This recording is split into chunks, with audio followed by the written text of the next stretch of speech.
but try to look a little refined. Yo. I had to move everything on my bed. I threw it because I didn't. So guys, guess what? We're live. We're live. Oh, So okay. how's it going? That's how we do this thing. Welcome everybody who's tuned in. This is Drinks in Quarantine Artist Takeover. We're so excited to have you here. We've got an incredible panel lined up for you and a great conversation on the way. So thanks for joining. I, as always, am Brand BTC. You can find me on Twitter at Brand BTC. With me is my beloved co-host, Young Gucci T. Why don't you give a little intro? Take a sip. Yeah, we're already drinking, but that's part of the show. Except for Fewocious, she is 17, so we're gonna put that disclaimer out here right now. She will not be drinking on this show, and Bitcoin Magazine is not liable if she does. Yeah, I'm Tommy. I'm the designer here at Bitcoin Magazine, one of them at least, and I'm really excited to get Artist Takeover version 2. We got some crazy talented people on this show today. I'm going to start introducing them one by one. First, let's see. Let's go with Brekkie first. Brekkie just put a Fewocious background behind him, and Oh wow. Oh yeah. Well, I'm they jealous. say that good artists borrow, great artists steal, something like that. I don't know. That's right. Yeah. I'm supposed to introduce myself. Brekkie, Hey, everybody. introduce yourself. Yeah. Brekkie von Bitcoin. I'm the creative director over at Swan Bitcoin and Tantra Labs, and I'm a Bitcoin artist. I make art to hopefully inspire you to learn more about Bitcoin. Awesome. Yeah, Brekkie's a good friend of Bitcoin Magazine. He's often on this show in one capacity or another. Let's see. Zach, why don't you introduce yourself? What's up, everybody? It's Zack Yanger, also known as Roses on Super Rare. I'm the head of marketing at Super Rare and artist relations. And all my art is rose-based. It's all in honor of my sister Rose. And yeah, I'm stoked to be here. It's an amazing crew. Awesome. Coldie, introduce yourself. What have you been up to? All right, what's up, everybody? This is Coldie. So I'm an NFT guy. I've been working on my decentralized series, and I'll show some other shit later. But just staying super busy and having fun. I raised a bunch of money for cats. Hell yeah. Real cats or crypto kitties? Real cats. Real cats. That's a big deal. All right, Carlos. Thanks for joining, man. What are you up to? Give yourself a little introduction here. I'm drinking Corona. I mean, it's the right beer to be drinking right now. So my name is Carlos, and I'm just another digital artist that fell down the fucking crypto art rabbit hole, and I haven't been able to find reality again. So I'm lost in this amazing place with you all. I'm super grateful to be here with like heavy hitters like Brekkie, Few, Zack. It's so good to finally, put a face. So amazing. Tenjet, super honored. So that's it. Yeah.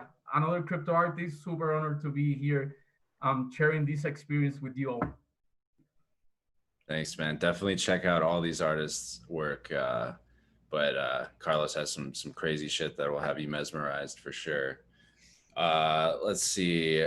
Fewocious, thank you for coming on today. This is Thank you for inviting me. well, of course, you're a hot commodity right now in the crypto art space. Let's get a little intro. Well, Carlos gave a really good intro. I feel like I can't beat that. But hi, I'm Fewocious. I'm a 17-year-old artist. I make crypto art. Just found out about it a couple months ago. I love it. It's really cool. I don't know. Neither do any of us. Which is like the best part about you. And we're still waiting on Matt, but Jed, we don't want to diminish your presence here. You're an artist in many ways, but first and foremost, you're a collector of NFT art and crypto art. Give us a little intro.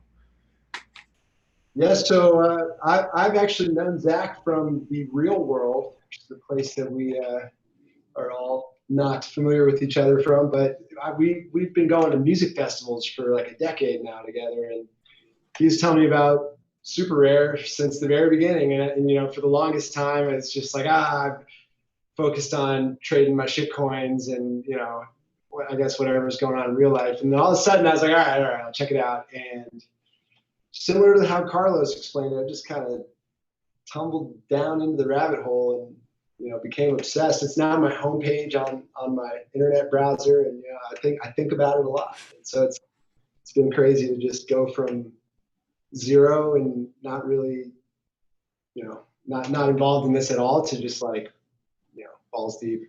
It's cool. I mean, collectors make up half of the ecosystem, right? So we're happy to have a full-fledged collector on the show. Thanks for being here. Matt, welcome. How you doing, man? Good. Great. We just finished up intros. How about you give a little intro yourself? Sure. I'm Matt Kane.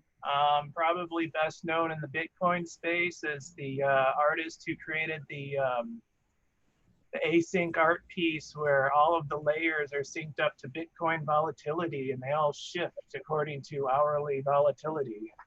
And I've been in the crypto art space for the last year and a half. And I just realized I've been stalking it for like 3 years. So Yeah, you and me both. Matt makes some crazy stuff, and it's all coded, right?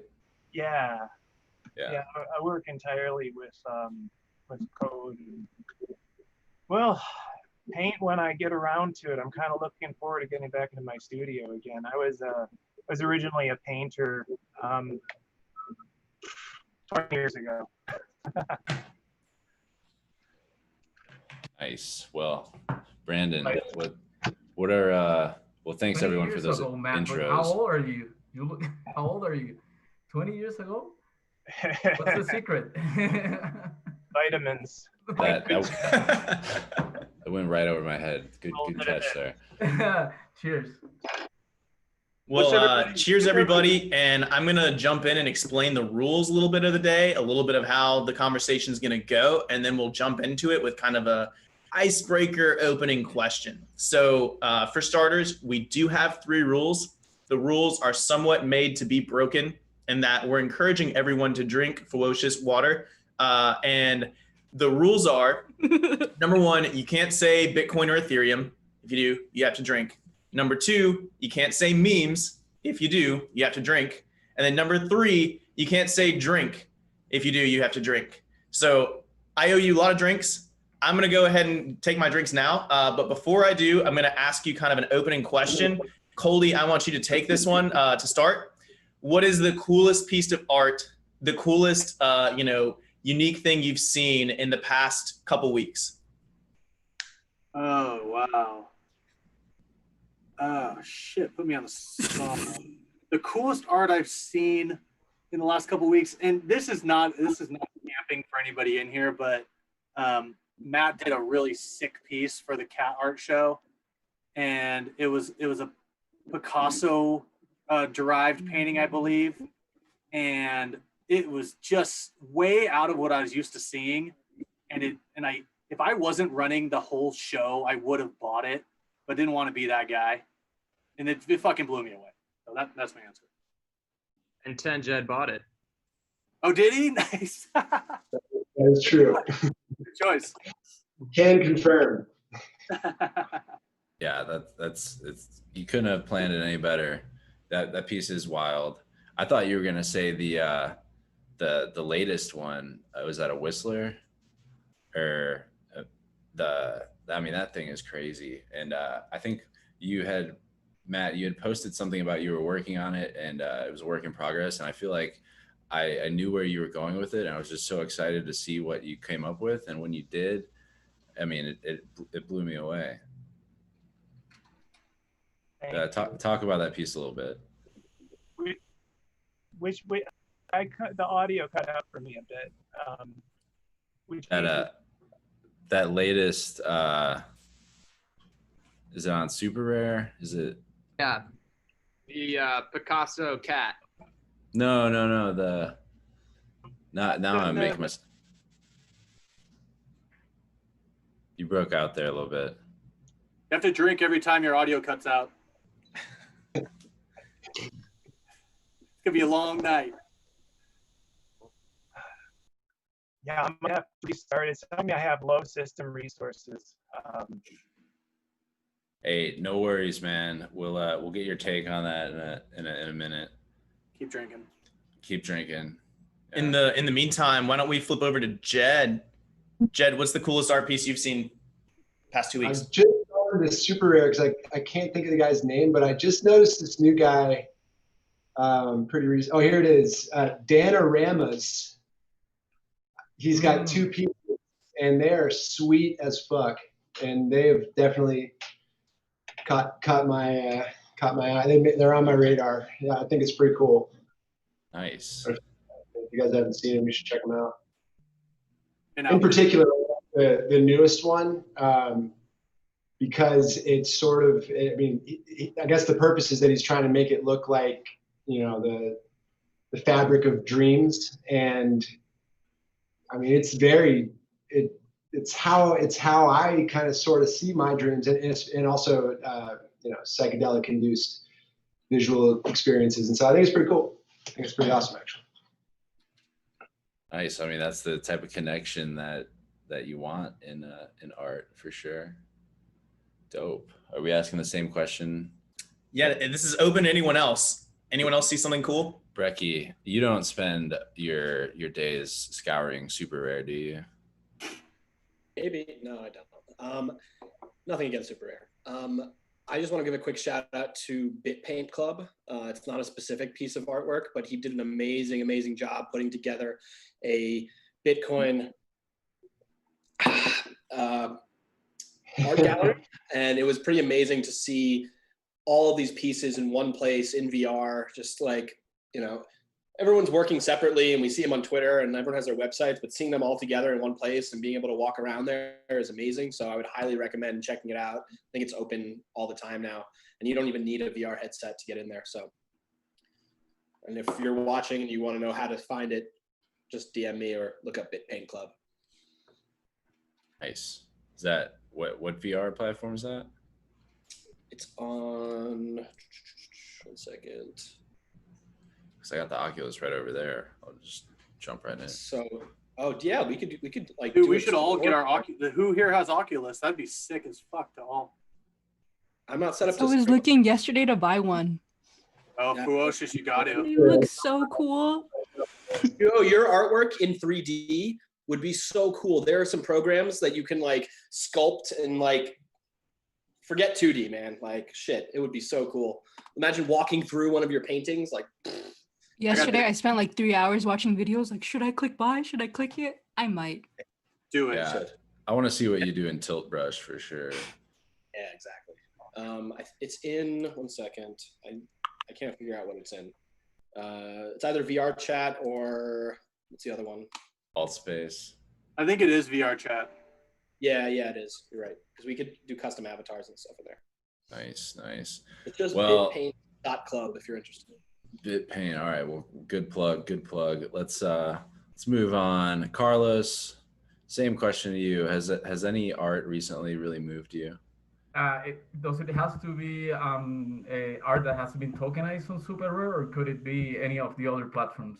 Let any platform. Any platform. If so it has matter. specifically Bitcoin. But you know what? Art. You know what? I'm gonna like use this opportunity since I got Zack here.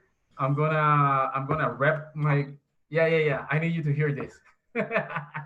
So I'm gonna rep my crew. Some of the other crypto artists from Mexico City. I'm gonna say just from the top of my head because we've been coming like it's been growing. We've been getting like more and more artists showing up and looking for us. So I'm gonna say Neurocolor and Mojarra Gonzalez. right? And I'm gonna say this in front of Zach because I think they should be on Super Rare. You know, so I mean, just let me put that on the table. Yeah, I think they've been doing consistently amazing artwork. We just recently did an expo on Decentraland called NFT Encounters of the Third World.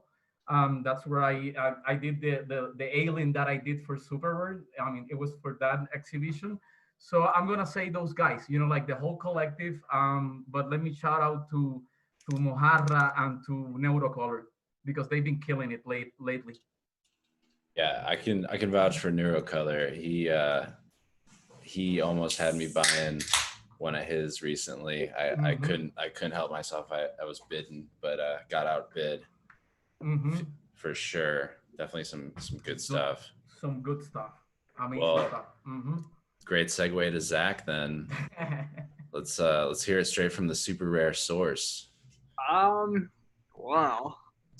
Tough one.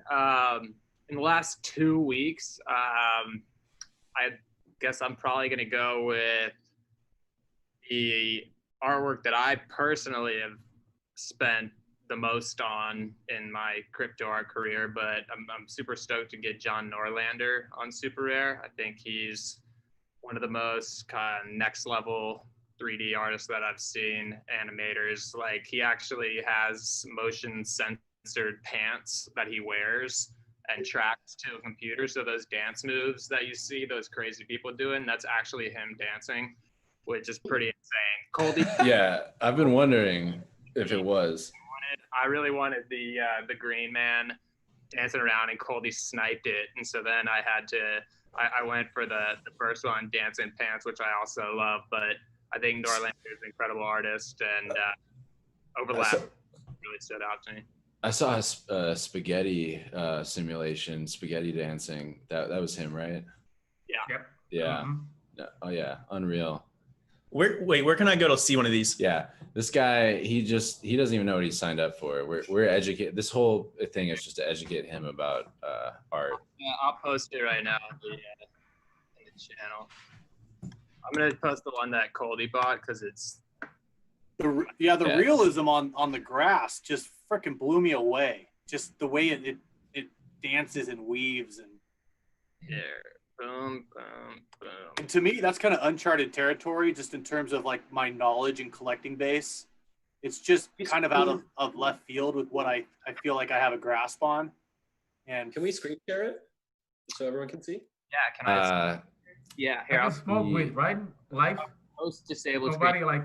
Yeah. We only have few that's 17, but the host can screen share. I just put the link in the channel. Brandon, put your Carlos. That's a sick pipe. Just hold your computer up to the camera, so that's our version of screen sharing. Because of the way we have this set up. Oh my god. It's we can't really screen share. But for those of you watching live, we appreciate you. We're gonna put all these links in the description afterwards because everyone needs to experience all this beautiful artwork. Did anybody else follow? How do you pronounce the Norlander? Yeah.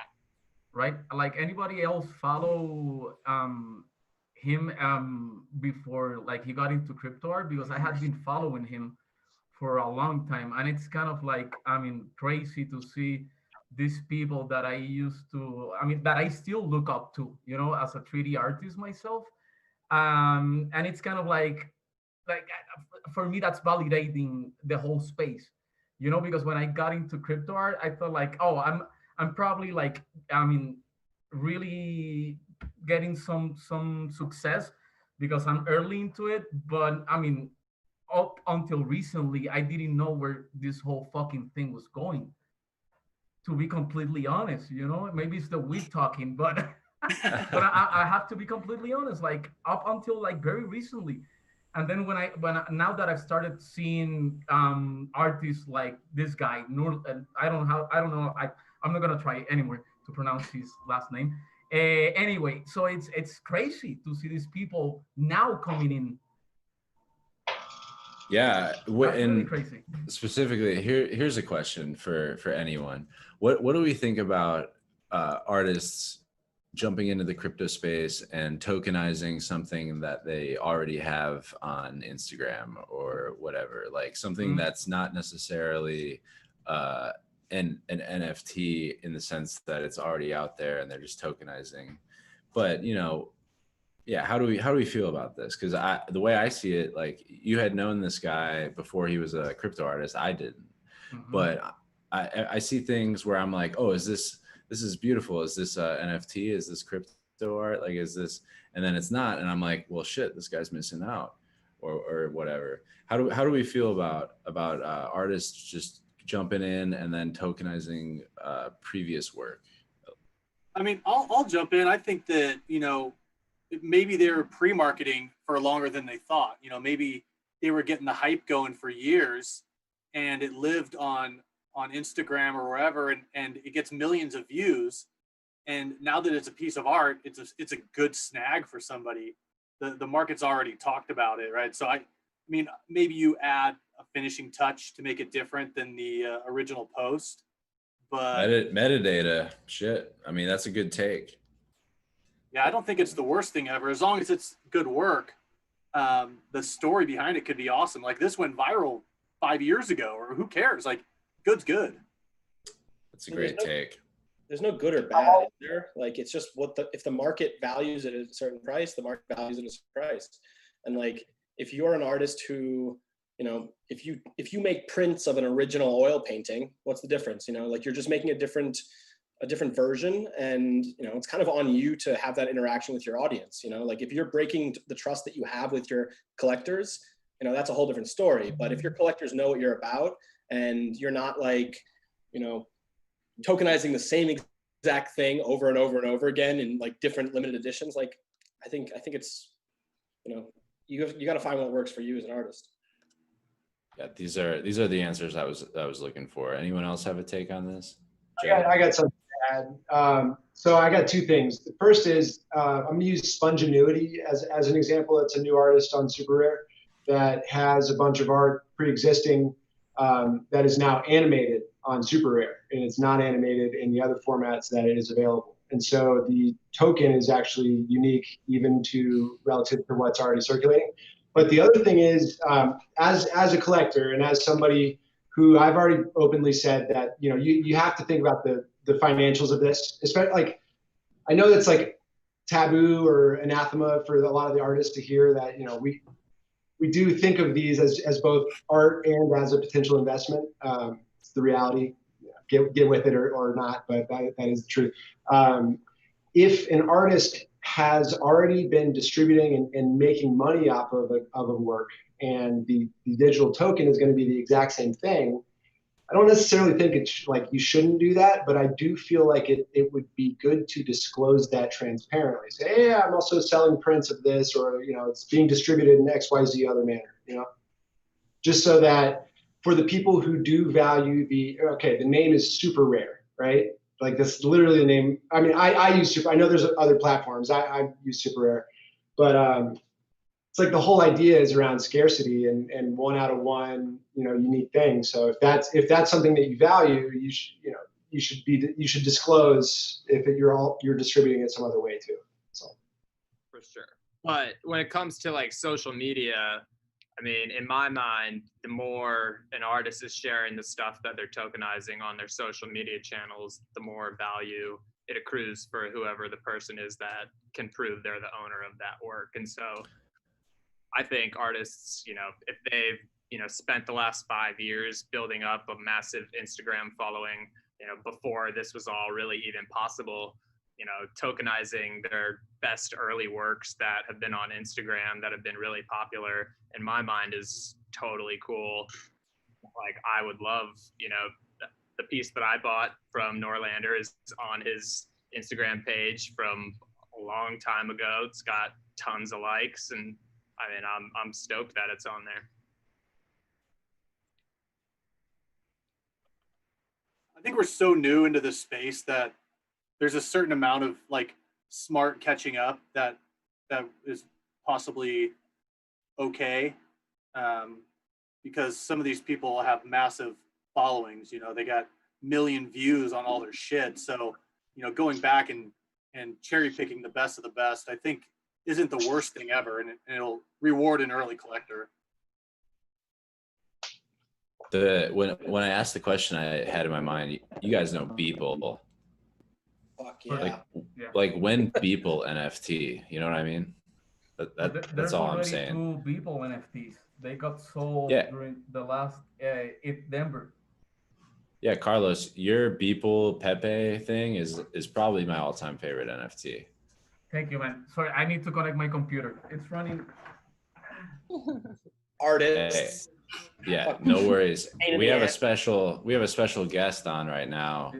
Carlos just gave him a shout out, and now he's on the show. Neurocolor, you're here. If you unhide your video or whatever, if you show your video, you'll pop up on the feed. You unmute yourself. Shout out.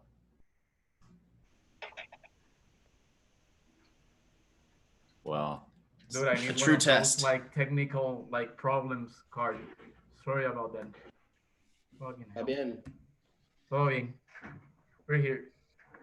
This is fine. This is good. Let's all take a drink because of technical difficulties. Yeah. That's what this show is all about. Being loose. Did you say Water.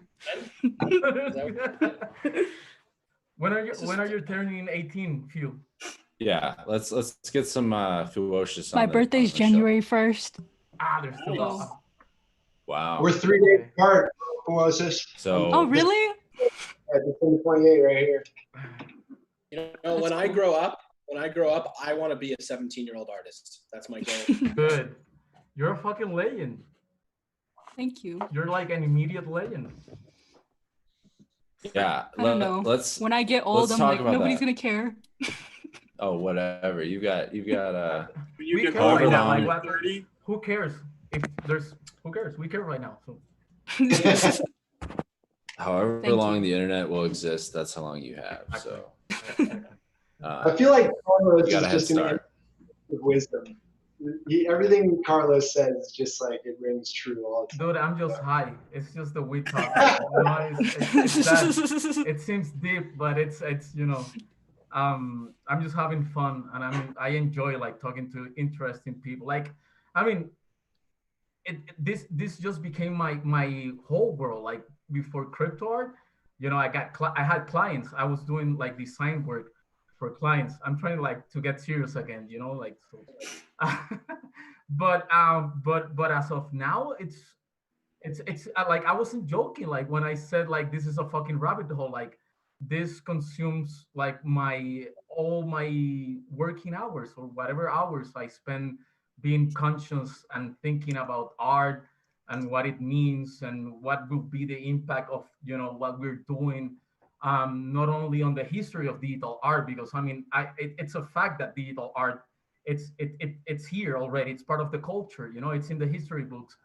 But where is crypto art gonna fit in all of this? Is it gonna be bigger than digital art, and is it gonna be part of just art in general? And dude, I just spent fucking all my woke hours thinking about that. So it's a pleasure to be having this conversation with you guys.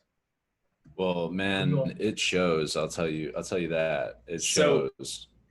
I'm actually going to jump in real quick because Carlos, you bring up a really good point. Mm-hmm. And you've actually perfectly segued to what our first topic of the show we want to talk about is, which is how has crypto art and how does it continue to change you? We'll get the topics up on the show, but how does it change you? Carlos, you already started talking about it. Let's flip it back to you and kind of let you expand a little bit more. Well, for starters, economically, what other better incentive have human beings had up until this point in history, right? And the cool thing is for art, you don't need a monetary incentive for it to exist, so that's why I find it so profound. And it's not I respect what you guys have been all of you have been doing, because you don't need an economic incentive. But if you do have one, right? So that you can do your best work and concentrate on your craft. For me, it's done that. I had like I've said this before on Twitter, right? Like I had a full-time 3D designer job before the whole COVID-19 thing started, and as probably like an indirect consequence of it, I don't have it anymore, right? But crypto art came into my life, and it's helped me. I'm gonna get emotional and start crying now. Let me drink. Let me fucking drink. That might be the first tears shed on Drinks in Quarantine. Cool. Oh my God, It's I'll okay cry. to cry too. It's okay. So I'll say Let's that all even cry. even though if I sound too like materialistic, and it's like Jet said, like artists sometimes have a problem talking about money, but no, I mean in crypto art you have to talk about money. And I'm not gonna say Bitcoin or Ethereum, but I don't have to. You just said both of them, so you had a drink. Well, Carlos, you bring up actually a really interesting point too, with just if you think historically, it's always been like your physical location, who you know, like who you have relationships with, is so heavily tied to kind of your success in the art space. And there is a new paradigm kind of coming out of this where there is a meritocracy really forming. Right. Oh, 100%. I think that's one of the most interesting facts. It's like I was thinking actually a little back before we hop into the meeting.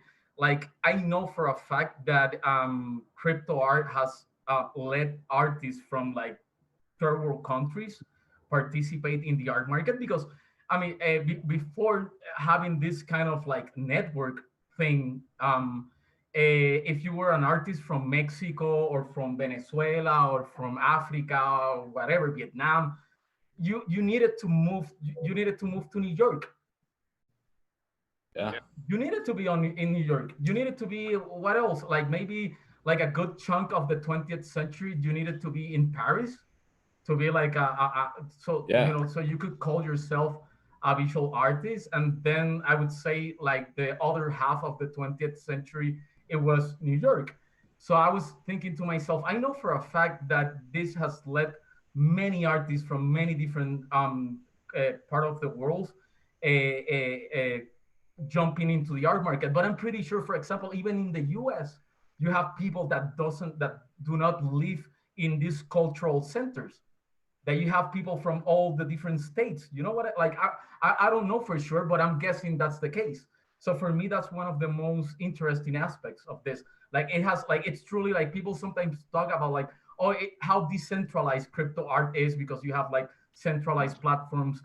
But if you only see decentralization or like that debate in the platform thing, I think you're losing. You're losing a lot of space, because you need to think also about the decentralization of the artist. Right. You're missing the big picture. Right. Exactly. That's what I tried to say. But yeah, be your own artist, be your own dealer, mm-hmm. be your own. Yeah, that's the point. Mm-hmm. Jed, if you think about the whole cryptocurrency, it started with Bitcoin. I'll drink. Bitcoin. Like, cryptocurrency as a whole, I mean, it does a lot of amazing things, but one thing that is potentially the most impactful on the world is that it raises the accessibility to the most amount of participants around the globe. You have your borders do not exist anymore, and all you need is an internet connection. Whereas in the past, I mean, it's some really rich people that are buying art, and like Carlos was saying, I'm sure privilege really plays a role into which artists end up making it, regardless of their talent. And so this just like what cryptocurrency has done for people's finances across the globe, this democratizes and just lowers the barriers to entry on both the collecting side and the artistic side. There's a really good interview that I would suggest everybody watches by an artist on Super Rare named Vesa. V is in Victoria, as for Fewocious. VESA, where he talks about how the NFT is really is the mechanism by which creative people in general, because right now we're talking about art, but this is going to span well beyond that, as I think we all Music. Yeah, I mean, who knows? Yeah, definitely, but who knows where else it's going to go? And this is the liberation of this. This enables creativity to have a financial incentive, which is essential for every person on this earth for life. And if you do not have the economics in place to sustain your creativity, then you're going to have to go to work and, fuck off, and you won't be able to create this amazing shit that people now can do and they can focus their time on. It's pretty fucking epic, really, Yeah, and going to work is gonna change as well. So get creative or get broke, right? Matt, did you have something to add? As like the world is, we're using technology to obsolesce all these different jobs that exist, but at the same time, all these new opportunities are coming about. With there's people who do it on Twitter. There's artists that are now doing it on Super. It's pretty cool. Well, it's just like you got to shift the mentality, I guess, from the old days. Here's what you got to do. Just to add on to what Jed was saying, same way that Bitcoin started out, and it's said to be the first fairly distributed currency. It's like early adopters, really got in, and so what's happening? You got to drink. You said Bitcoin. Oh, I'm gonna drink plenty after I finish my. I'm gonna drink too. Drink and talk. But in the same respect, for crypto art early adopters, that's bringing the first fair distribution of spotlight onto different artists, regardless of experience, talent level. Everyone can join in here, show us what you got, and show us what you've had in the past. I think it's great people bring in, work that they've, put on Instagram, bring it in. Hell yeah.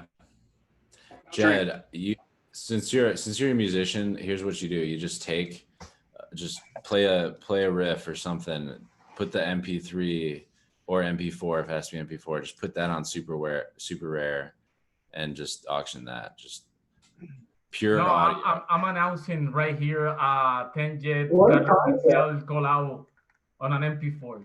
So he's doing the track. Yeah, I'm announcing that right now. Yes.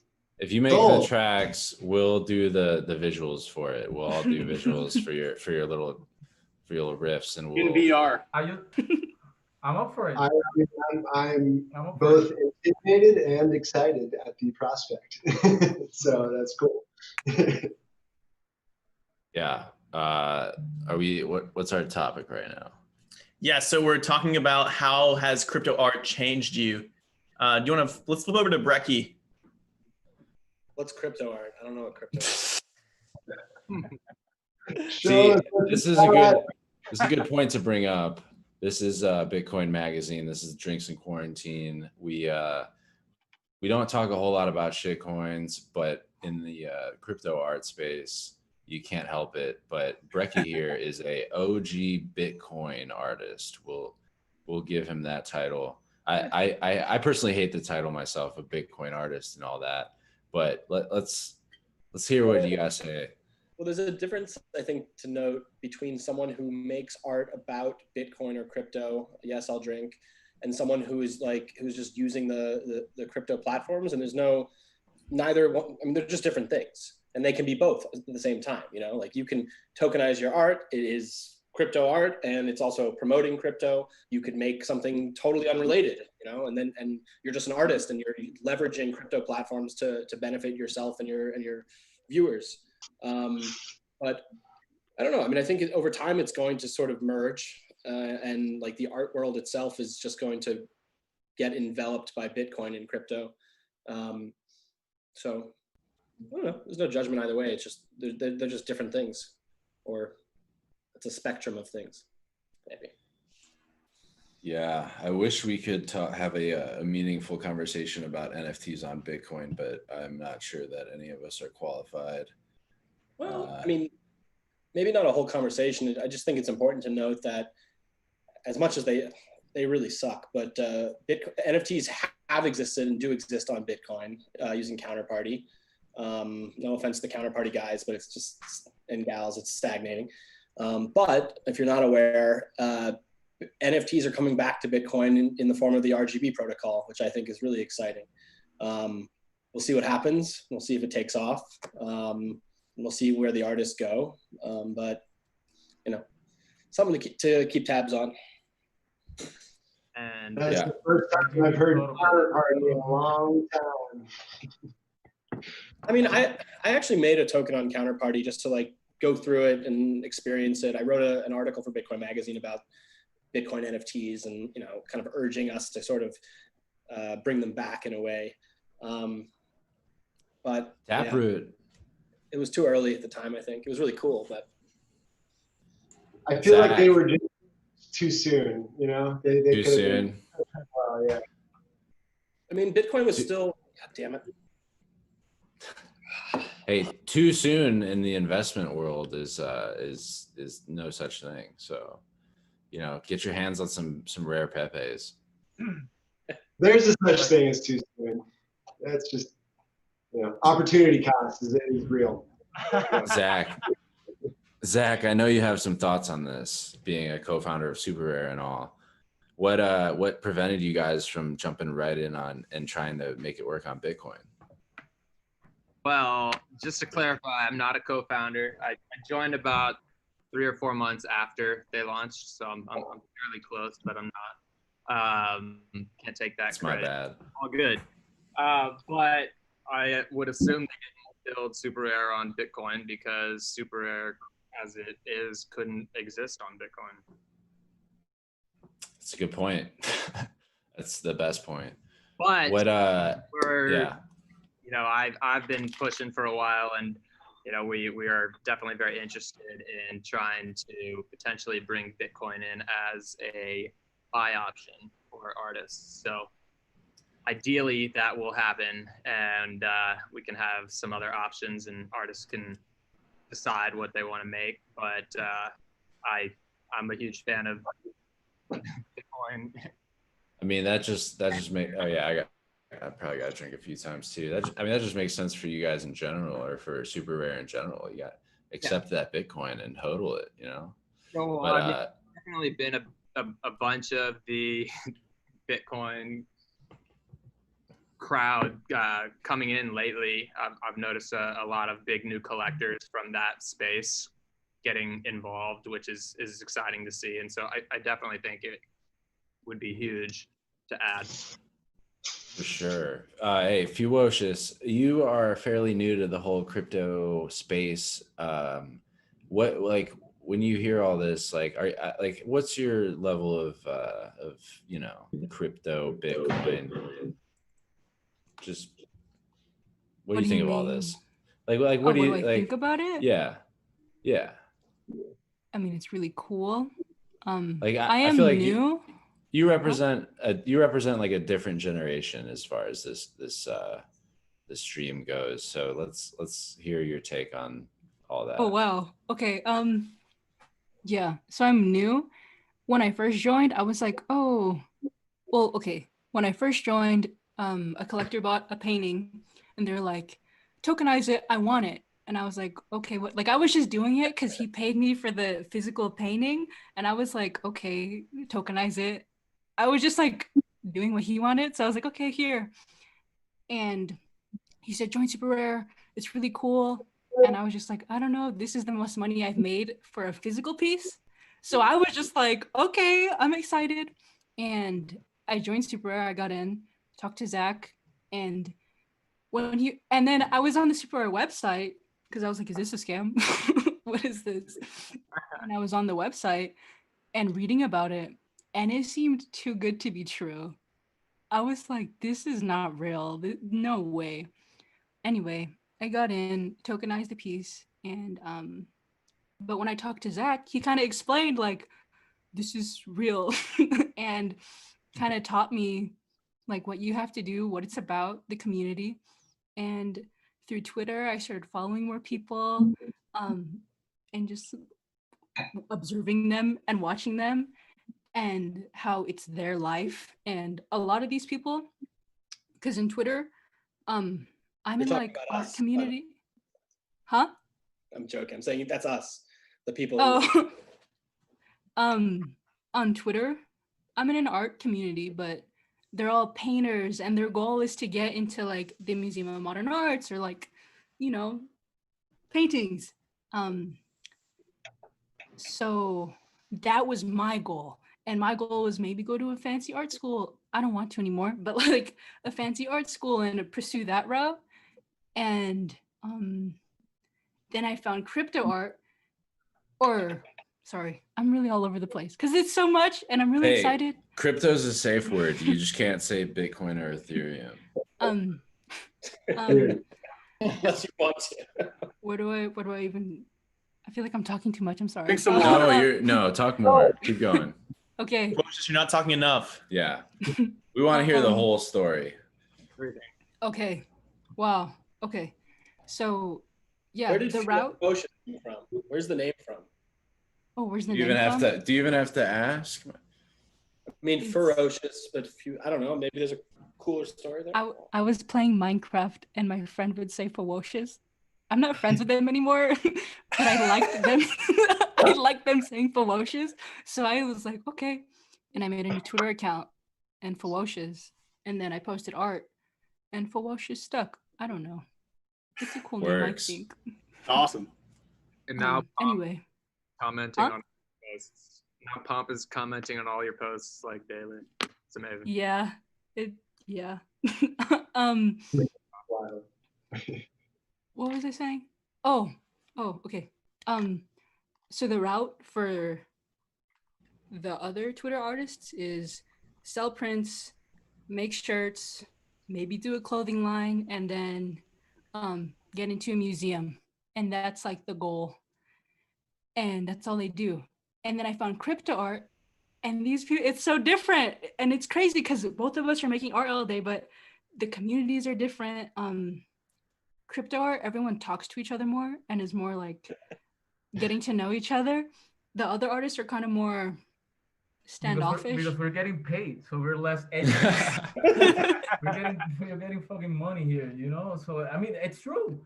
It's true. Go to like any art school, you know, and there's some edginess that I'm pretty sure it has to be like, I mean, it goes back to the idea of the struggling artist, you know, the hungry struggling artist. And I think, I mean, at least in this group, I mean, we're with like heavy hitters. You got like Coldie and fucking Kane, you know, this is like, you know, big names, but it's true, you know. So I'm guessing, sorry to jump in, Few, but I think it's a good topic. It's a good topic. Like, I mean, if you're in a community that is sharing the resources, that you know, some kind of currency is running around, you know, to make that community exist and thrive, you're gonna get, usually, I mean, I'm not saying like everybody's super nice on the crypto art scene. No, that would be like being very ingenious. But I think it has to do with we're getting paid. I mean, yeah, the museum is super rare, right? Or it is the platform. Like we just cut the middleman out, and that's kind of the whole point, right? It's crazy. When I sold my first piece, I sold 3 pieces in the day, and I was posting about it. And before that, before that, I talked about super rare, but I need another beer. I didn't know what it was, so I was just like, this is my super rare, and I would talk about the account, whatever.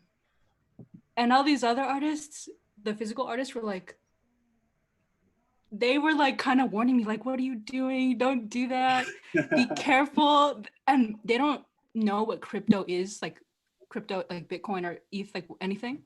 And I didn't either. I'm now learning. They're like, Bitcoin is bad, it's scary. And they're like, stay away. And then they saw that those pieces, the first piece sold and all this was happening. And they saw how much, and they were like, wait, how do I get into, how do I get in? That's a good, hey, now, so what's What's the age group that you're talking about here? What are these people you're talking about? Are they your age? No, I'm the youngest. I think the age is like 20 to 26. So they're still a little. They're older, and they still think Bitcoin is for drug dealers. Is what you're saying? Well, they just don't know. Like, Exactly. yeah. I got And For drug dealers and everyone. That's what I was gonna say exactly. And you earning crypto for your art. huh? What do your parents think about crypto and you earning crypto? Oh my God. Yeah. Well- When are you going to make more money than your parents? That's what I want to know. Well, my parents, my art now, just my physical art, I did a clothing drop and it sold out really fast. So yeah. Check it out. When all the boxes were in my room, they were kind of like, you wasted your money. Why did you spend like thousands buying all these shirts? You're crazy. You need to save your money. So everything I do, they don't like. They think my art is ugly. So, and I told them about, I just got a commission and it's really exciting.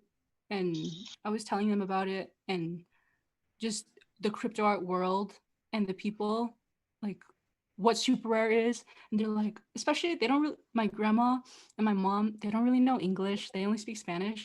So when I try to explain crypto, El Salvador. Oh, cool. Okay.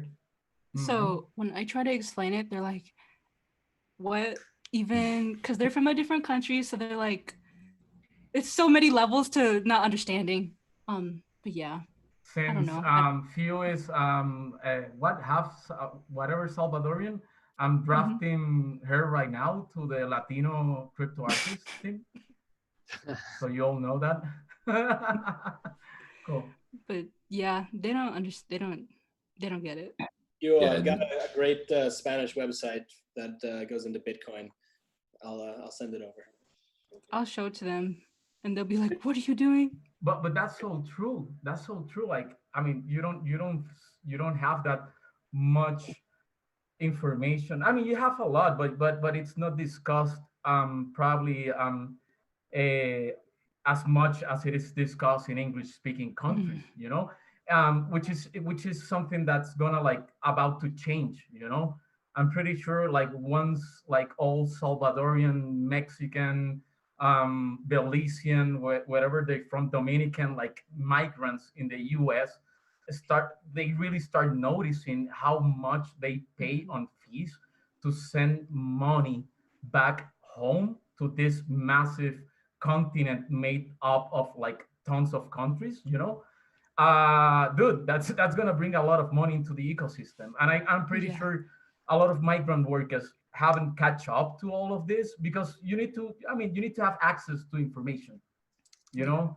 And if you're like a migrant worker, like you don't have that much access. But once it happens, man, like, oh man, like that's just gonna like make Bitcoin blow up, you know. I mean, here like already like you can see like the biggest exchange, Bitso, they've already started to put out like some information and it's happening. Like, you know, Mexicans in the US are starting to notice that they don't have to go to Western Union, they don't have to go to, I don't know what's the other one, you know, and pay like $30 to send $200. You know, even with Ethereum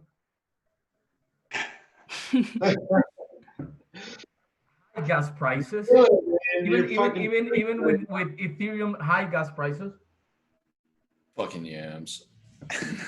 fucking yams. you could still send, you know, your money back to your country. I mean, for much cheaper.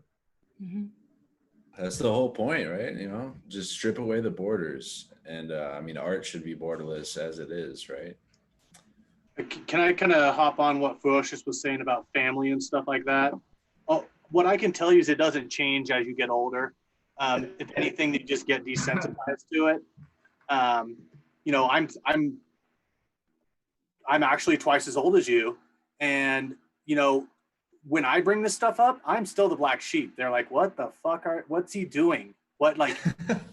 I just kind of quit talking about it at a certain point. Yeah. People are interested will come to me, but it's it's part of just being on your own path. And I think that's really the power. Like you're opening up not only your own eyes, but you're opening up the people on your group that you're on. Those people are getting influenced and you don't even know that, right? You're creating this like butterfly effect that it's so beautiful. And you might be that oddball forever, but that's what makes you. Oh my God, you're gonna make me cry. No, but yeah, but it is beautiful. Like it's, you know, that's why you're here, right? Like you just on your own crazy, weird path and let your freak flag fly and just keep going, you know? Wow. Oh my God. Thank you. Cheers to that. Wait, can Yeah, I say cheers to something that I that. think is funny? So I'm still in high school. My senior year is about to start in like 12 days. All the kids that follow me from school, they're looking at my Instagram like, what are you doing? Because they really don't know. First, just making art in general and posting it, they don't understand. But crypto art, they don't know nothing. So it's really funny. You Yeah. should do, you know, you should go to your teacher and tell them you want to guest talk. You want to like guest lecture at your own high school. Like you should be teaching the art class. And The you know what? teachers at That my school teacher, hate me. but that teacher knows it and they might hate you for it because Dude, 100%. You're on the band, like your art teacher, which he knew or she knew as much as you know about this. Like 100%. I mean, it's just a time thing. It's gonna take a lot of time for them to reach where you are right now. But yeah, I agree with Coldie. 100%. Yeah. You could be doing a lecture about it. 100%. Yeah. and you Sorry to should. interrupt. You totally should. Like I think those kids might say, "What the hell are you doing?" But you're pulling K's. You're selling real world gallery money. So cheers to you. Like for whatever you're doing. Like great job. You know, and there's gonna be haters that will like literally try to pull you down to their level, but fuck them. You know.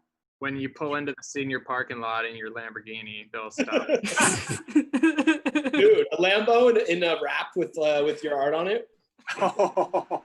Yeah, I like that idea a lot. Good. So to keep the conversation going a little bit, I don't want to move away from this unless everyone already feels like they've gone. Does anyone still want to say anything about how crypto art changes you? Forgot we were talking about I'll that. be real quick, but for me, it has much less to do with the financial aspect, but I feel like I've made more friends in the last 2 years of working with Super Rare. Maybe I have only, met them online, most of them, and seen, maybe 10% of their faces, but I still feel like they're some of my closest friends in the world, and like I could call up any of them and have a place on their couch in countries around the world, anywhere. And that's what's the beautiful thing about this movement is that, you're able to connect with artists and creators literally across the entire world and build these relationships that are truly invaluable. That's what is the coolest thing about all of this to me, by far. Got something to add to that, and it actually came out of somebody trolling me once, and it's that we're so early in this stage of Bitcoin, crypto art, decentralizing the art world that like we're creating market share. Like this isn't like a cutthroat, like, oh, I need to get into this gallery, so fuck you, No, like we can all be thriving, successful artists at this stage. Maybe 100 years from now, who knows? It'll be oversaturated. But right now, it's so early, and like you can learn so much from everyone and have so much more fun if you take that attitude. So I don't know. I say this on every stream, but it's like if you're watching this and you want to make art, just fucking go make some art. Like hit us up. I'm pretty sure everyone here is friendly and will encourage you or give you advice or be like, I'm no expert, but try this. Like that's just for sure. I mean, look at Jed. I mean, Jed made the quantum leap. He was not only a collector, but I physically saw paints that he's using, and the guy jams on guitar. Like he's the artist that won't claim he's an artist. But it was because of crypto, right? It was because of crypto art, wasn't it? I mean, 100%. There is a 0% chance that I ever would have purchased paint in my entire life if not for Super Rare. Like that's a fact. So it's pretty great. It's really cool, and I really think that Zack you put it very well. You know, it's like this is not unique to me. There's a lot. I bet everybody in this chat room right now could say that you could travel around the world right now, in country to country, and I mean, stay on somebody's couch because you became friends with them thanks to this art movement. It's pretty wild. You know, it's like that's what's so intoxicating about this thing. You know, it's just it sucks you in because of the connections that it facilitates and the borders that, you know, disintegrates, I guess. I don't know. Yeah, I'm gonna take you all up on that. I'm gonna stay on each one of your couches. But got a couch tour. when I mentioned, I don't know, like I'm still like wanting to do that at some point, like traveling and filming all of you, right? Like interviewing, like doing like a proper documentary. I think that's something that, I mean, it would, who cares? Like, even if like it doesn't do much to bring the attention to the space, I think it's still like a great artistic idea. And I remember like when I tweeted about it, and it was crazy to see, including Tenjet, you know, like they wrote to me telling me, if you ever come to, I'm not gonna say you can stay at my home, and it's likewise. You come to Mexico City, dude, I'll receive you. I'll wait for you in the airport with tequila and some tacos for sure. You know, I mean that's Get my ticket right now. 100%. Like I'll do it. I'll be there with a tequila bottle, like waiting for you at the airport. You know, and that's the other thing. Like I said, like the economic incentive, but I've been telling everybody lately that I've survived the whole, not economically speaking. Fuck that. Like forget about that. But emotionally speaking, psychologically speaking, I think I've been able to survive this whole pandemic because of crypto art. And if that's the biggest thing that it did for me, dude, that's it. That was great. Like I've been telling everybody, I've survived because of like COVID-19. It was like crypto art. It saved me from like going crazy and not being able to deal with being locked down and not being able to deal with my wife because I'm married and it's not fucking easy, you know, like 24 hours and, you know, and having this outlet and being able to have this, yeah. I don't know Carlos, if anybody else feels like that. Yeah, you bring up a really good point. And I would also just like to throw this out as a, you know, I'm not an artist. I don't have an artistic bone in my body, except for when it comes to music. I do a little music, but that's it. All right. So that's my take is when I'm talking to you guys, you're in a rarefied place where you're kind of, you know, in my opinion, the leading edge of where culture in the world is moving. In this moment where things are so, I don't want to say fragile, but so tenuous and so you know, unprecedented. And really the way that people understand the world, the way that people see the world, the way people react and interact with each other is through these mediums of art. And so it's a lot of ways it's on you guys and it's on, you know, all of us, but it's on you guys to help explain to everyone, you know, what are they going through? What are they seeing? How should they be feeling? How should they react? What's normal? What's not normal? And so I think this is really an important time to kind of to grasp as artists. And you guys are who I'm looking to. Jeffrey Epstein didn't kill himself. I just bought the piece.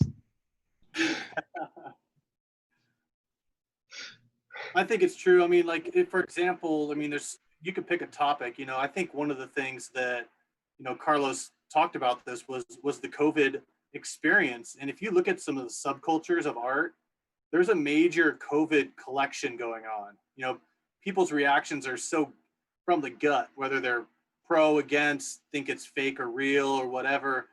You know, in 20 years from now, that's going to be a major amount of collectors are going to want to have a visual like representation of that time in history. And these, you know, whatever, there's all different versions from high end, you know, there's so many different versions of COVID art out there.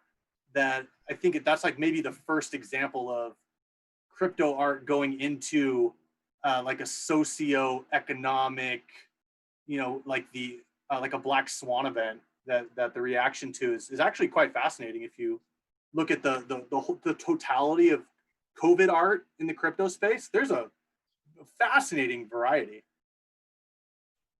Yeah, Corona with lime. I own that one. Yeah, me too. It's probably my favorite NFT. Corona. I mean, Corona. the joke tells itself. I don't usually like drink it, but I mean, I was just trying to be funny this time and break the ice and feel comfortable, That was the first, like, not to be insensitive or whatever. That was the first thing I thought. Like, is Corona gonna make it through this whole thing? Like, dude, that's why I buy it. That's why I fucking buy it, Tommy. Swear to God, like I like much more Modelo. That's the one I like, Modelo. But I've been buying it more recently. I mean, just to like, I know we were talking about like a really serious topic, just to like make it. But I just buy it because I feel bad for them, because actually their sales went down because people like the association, like the name association with Corona, it affected them. So to Corona. it's a good beer. It is not bad. Corona, not Corona Light though. Corona. No, Extra. it's not. No, it's not. Yeah, no, yeah. Corona Extra. Corona No, Light. the real stuff. The real stuff. You're Yeah, fucking up. the real stuff. All right. That's what I'm. Well, Caronitas. Oh, look at Brekkie. He got the. He got the Nice. Corona. I have the strongest background game in the game. He does. Uh, Well, shit. Where are we? Can we do something fun? Can we all take 2 minutes and pick a background, like, and surprise everyone? Like, everyone go to Google and like find something crazy. I don't even know how to change the background. I don't either. I don't even know how to. Yeah, I don't know how to do I it. know, like. Teach us, Brekkie. I just do 3D renders. That's it. Okay, so you know where it says stop video on the bottom? Yeah. Click the arrow. Choose and then virtual background. Choose virtual. Got it. And Got it. And I can like video, upload pick an image. image. Got it. Okay. How do you have so many? Zach, that did not take you very Been on long. a live stream or two. I don't know, like. I don't have nothing on my computer. Go on Google. Oh. Zach, how'd you know that was a poster in my dorm room? I've got some really good ones, actually. I'm invisible right now, which is cool and all, but If I go back, I think you show up. So, wait for a second. I'm picking my nose. Technology is wild, guys. Well, so I think we've covered somewhat the how has this changed you. We're running late, so we're having a great conversation. But I'm gonna combine these next two topics into kind of one topic. And they were supposed to be, what's the current state of crypto art? And then what is the future of art in general? And so, wow, I look really fast right now. Can you guys explain art? What is it and what is it going to be? And let's jump in while we're all changing our backgrounds. Let's go to Zach. Art. What is art? And Yeah, what is it today? What's it going to be in, let's say, 50 years? Nobody knows these answers. Get out of here. What? That's the fun of it. No one knows. If you don't know, drink. Tommy's disappearing on me. Are you blacking out there, Tommy? Are you doing all right? Art No, is, I'm just freaking out, man. I'm just fucking. No, your screen's erasing you. I think art is anything that somebody creates from the heart that they, they appreciate, that they believe in, and that they, worked hard to make, whether it took them 5 minutes or whether it took them 5 months. Like, if it's something that they feel passionate about and something that they want to share with the world, then I would consider that art. 50 years from now, I guess art will probably be mostly robots creating things. We'll all be pretty close to dead. So I'll be in the cloud. Except for Fewocious. Yeah, good segue. Good segue. So I can't speak so much on 50 years from now, but I'd imagine the price of Ethereum. It's going to be $100 bajillion because a dollar isn't going to be a thing. And Bitcoin will be, you know, more than that. So I'm going to Fewocious, what, like, how long have you been making art? And like, would you consider yourself an artist? And what do you see the future of art? And how, you know, how do you feel about your future and art? I think I'm an artist. You are totally an artist, and the only reason I asked is because like it took me a while to grapple with the fact that I'm an artist, and like, you know, you're 17. You've probably been an artist since you were 4, but you didn't even realize it. Well, I always doodled. I think every artist just like doodled and would draw little pictures. I think I started taking it serious when I was 14. I would go on YouTube and watch tutorials and just like learn anatomy and stuff for hours. And then I started posting at 15, and then it kind of progressed from there. And now I'm 17, so yeah. Yeah, you went abstract really fast. Yeah, I was like, I don't want too much time to do realism. I mean, it's very expressional. It's or whatever. Like your art is it's almost like you've already gone through phases, right? And you're 17, so how can that even be? Yeah, I don't know what's gonna happen. Even now, I was drawing today, and it looks so different than what I'm used to. And I was just like, wow, I'm growing. And it's hard. Don't be afraid to switch it up. I don't know, like the other artists. I want the dibs, Fewocious. Actually, I'm gonna send it to you later. So all the, I don't know if you guys deal with this. When I make something new that's like experimental, I'm like, I can't tell if I love this or if this is really ugly. And it's like a big struggle I have where I'm like, I'll fix it and make it how I'm used to, but then I'm like, I'm not growing. I don't know. The answer is probably both. And send me a t-shirt if you're gonna send Coldie your NFT. But yeah, I want one too. She's gonna tease me with an image, and then she's gonna say it's like $1 million or something. You know? Whatever she's worth. I haven't looked at the current sales. I don't know. Quite a lot. You can't compute. Fewocious, do you mind if I share everyone the portrait you drew of me? Oh, yeah, go ahead. TF2. I bought, oh my God, you have it right there? Wow. I had turned this. You look like a pizza. I look like a pizza. There are not a. I love it. It's nice. That's pretty good. Mm-hmm. That's awesome. That's Yeah, awesome. I bought one of her post prints for The Shining, which is totally killer. It's like my favorite movie. I think this is going to be like the first year in like 10 years I haven't gotten to see The Shining in the movie theater, but I love it. Thank you.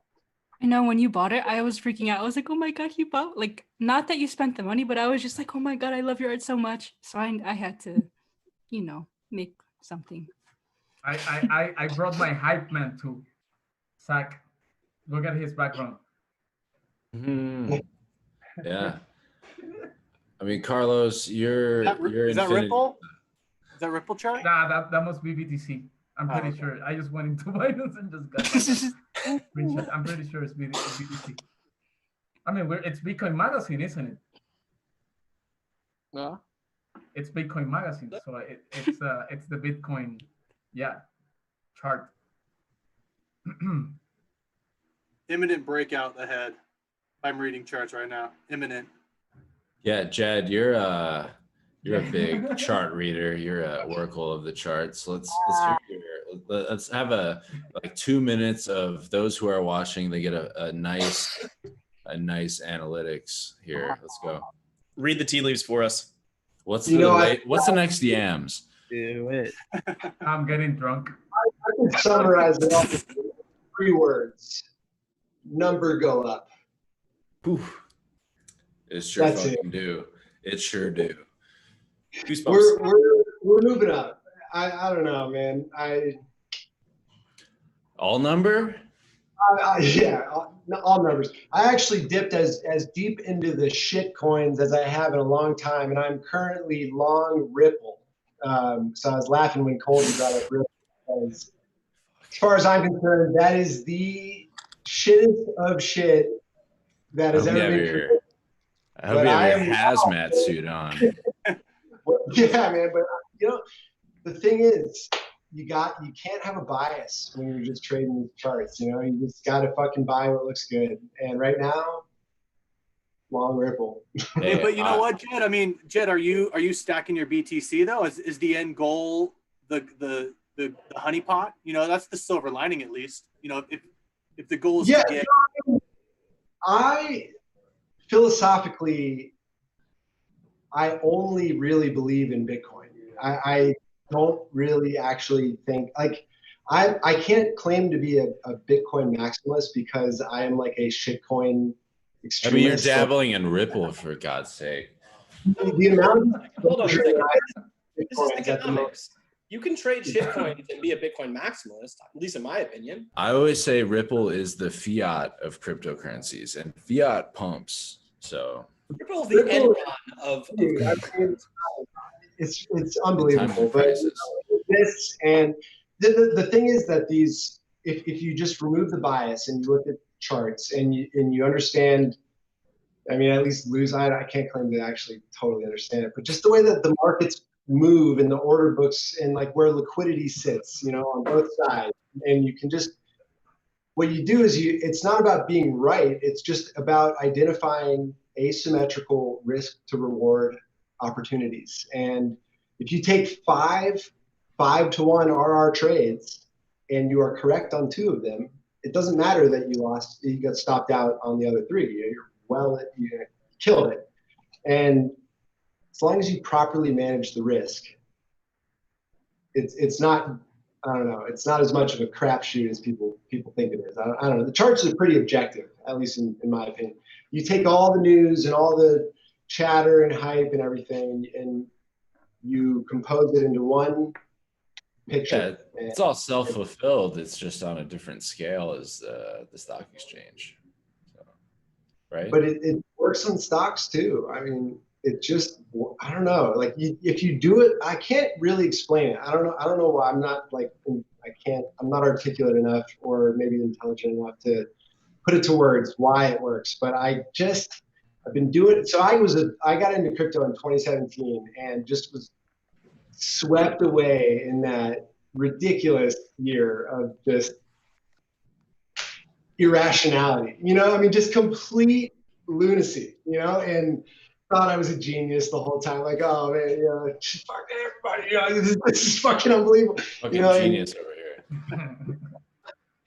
And I learned great lessons, you know, and I think that if we are going, if the destiny, the prophecy of Bitcoin will be fulfilled, which I sort of think is inevitable, I can't see any other way around it other than that it's going to happen. You know, there is not a superior form of value storage on the earth.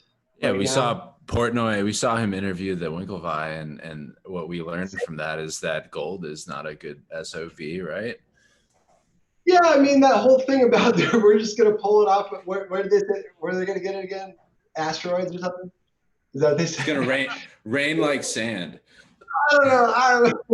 I remain skeptical, that remains to be seen. But I mean, Bitcoin, I just can't see how it doesn't happen. And so if that is going to fulfill itself and human nature is not going to change meaningfully in the near future, shit coins are about to fucking rip again. You know, I mean, it's just the way of things, you know? And so I can fundamentally in my mind really only believe in Bitcoin, but I'm gonna trade these charts, and like there's nothing more fun than closing these sick ass on this ultimate bogus bullshit shitcoins. It's the best. It's the dream.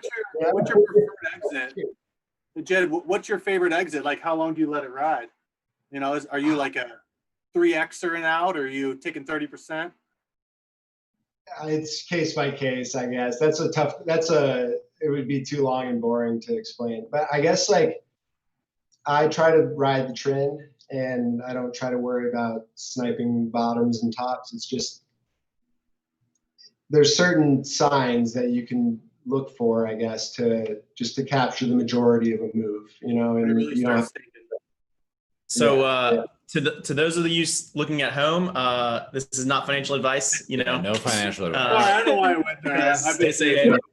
Real quick. Before art show, just do art. That's the only advice.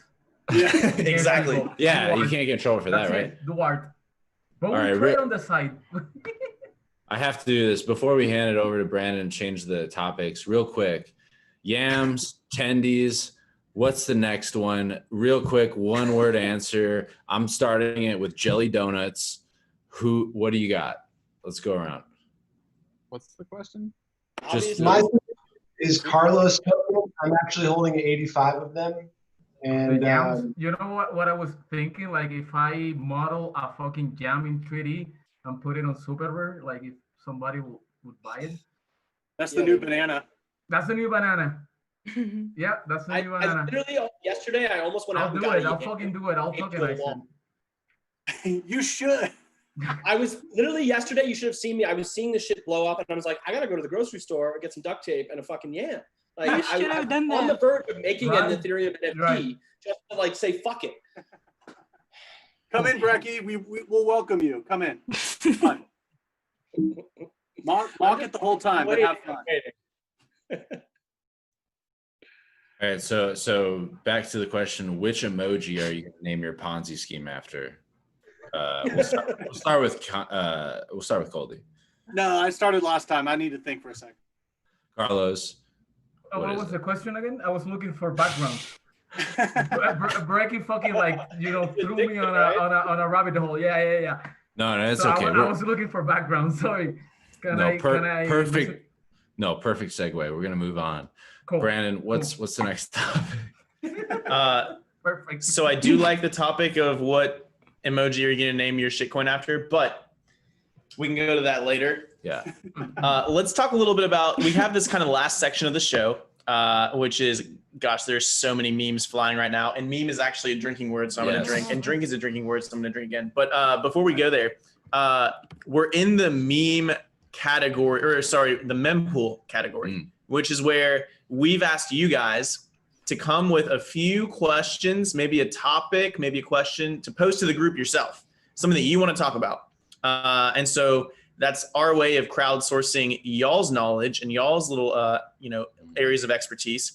And I see some people shaking their heads. So it looks like you guys are ready for this mempool section. And Coldie, you're shaking your head the hardest. So I'm actually going to go to you first. Yes. Coldie, what you got? Now, Fewocious stretch in the morning. As you get older, things tighten and snap.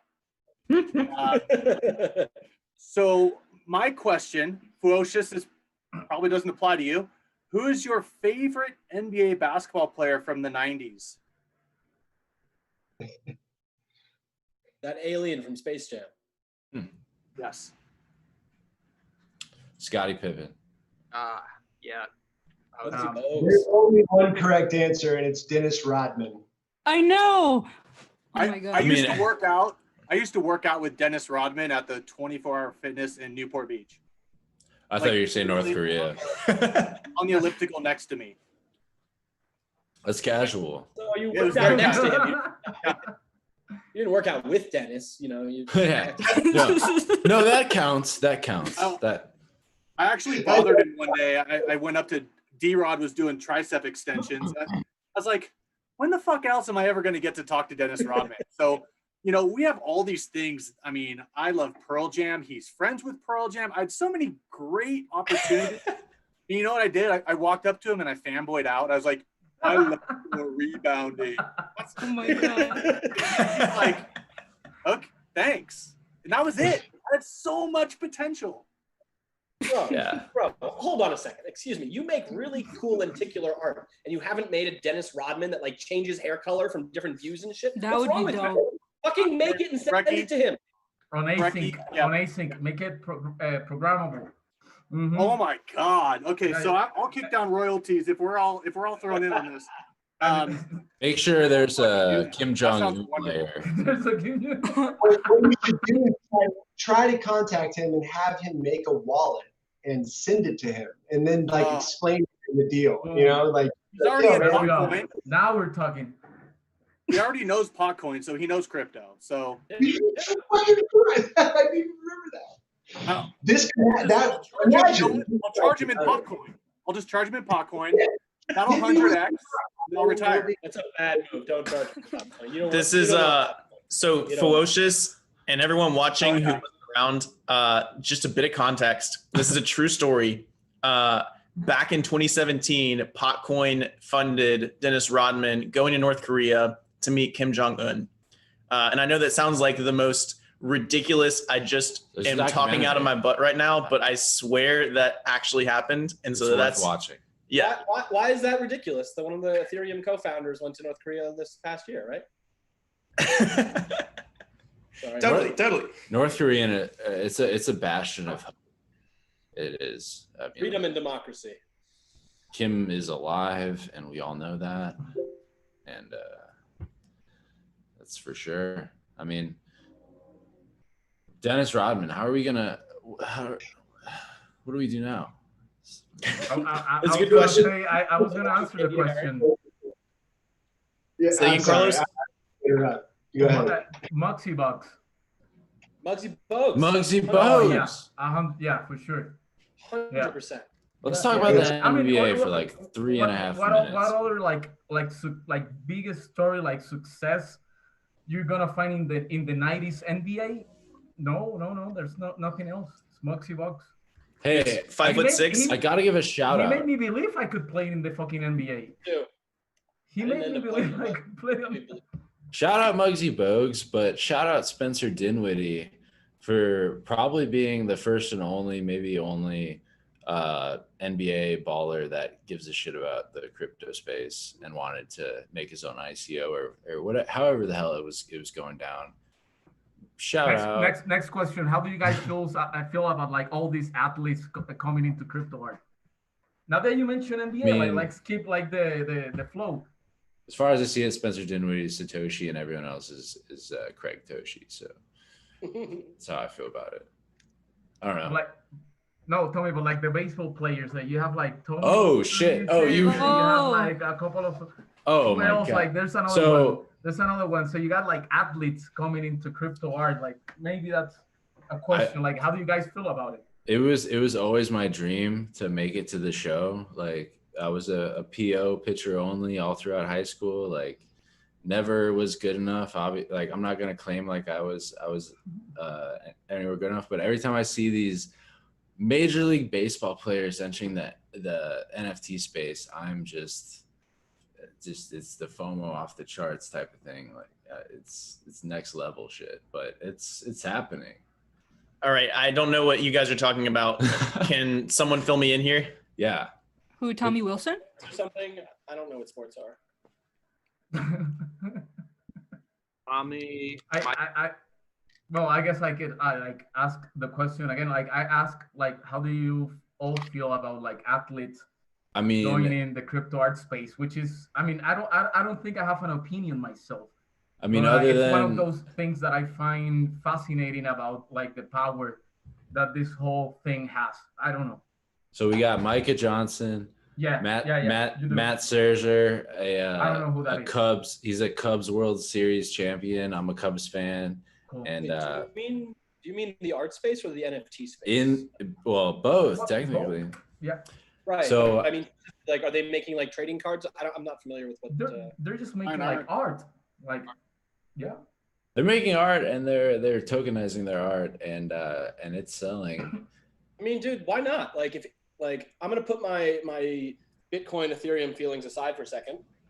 But like, if I'm a baseball pitcher and I'm like, I've got an amazing pitch, like, fuck it, tokenize a video of me doing my pitch. Like, why the fuck not? Like, almost did. Right. Right. I mean, I'm not saying that he would have. I'm just That's not saying. art?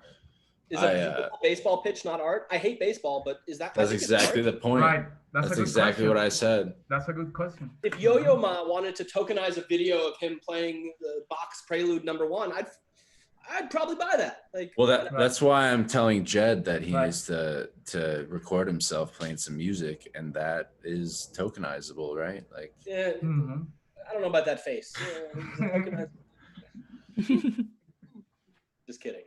I think there's an intersection going on right here of like sports collectible and art.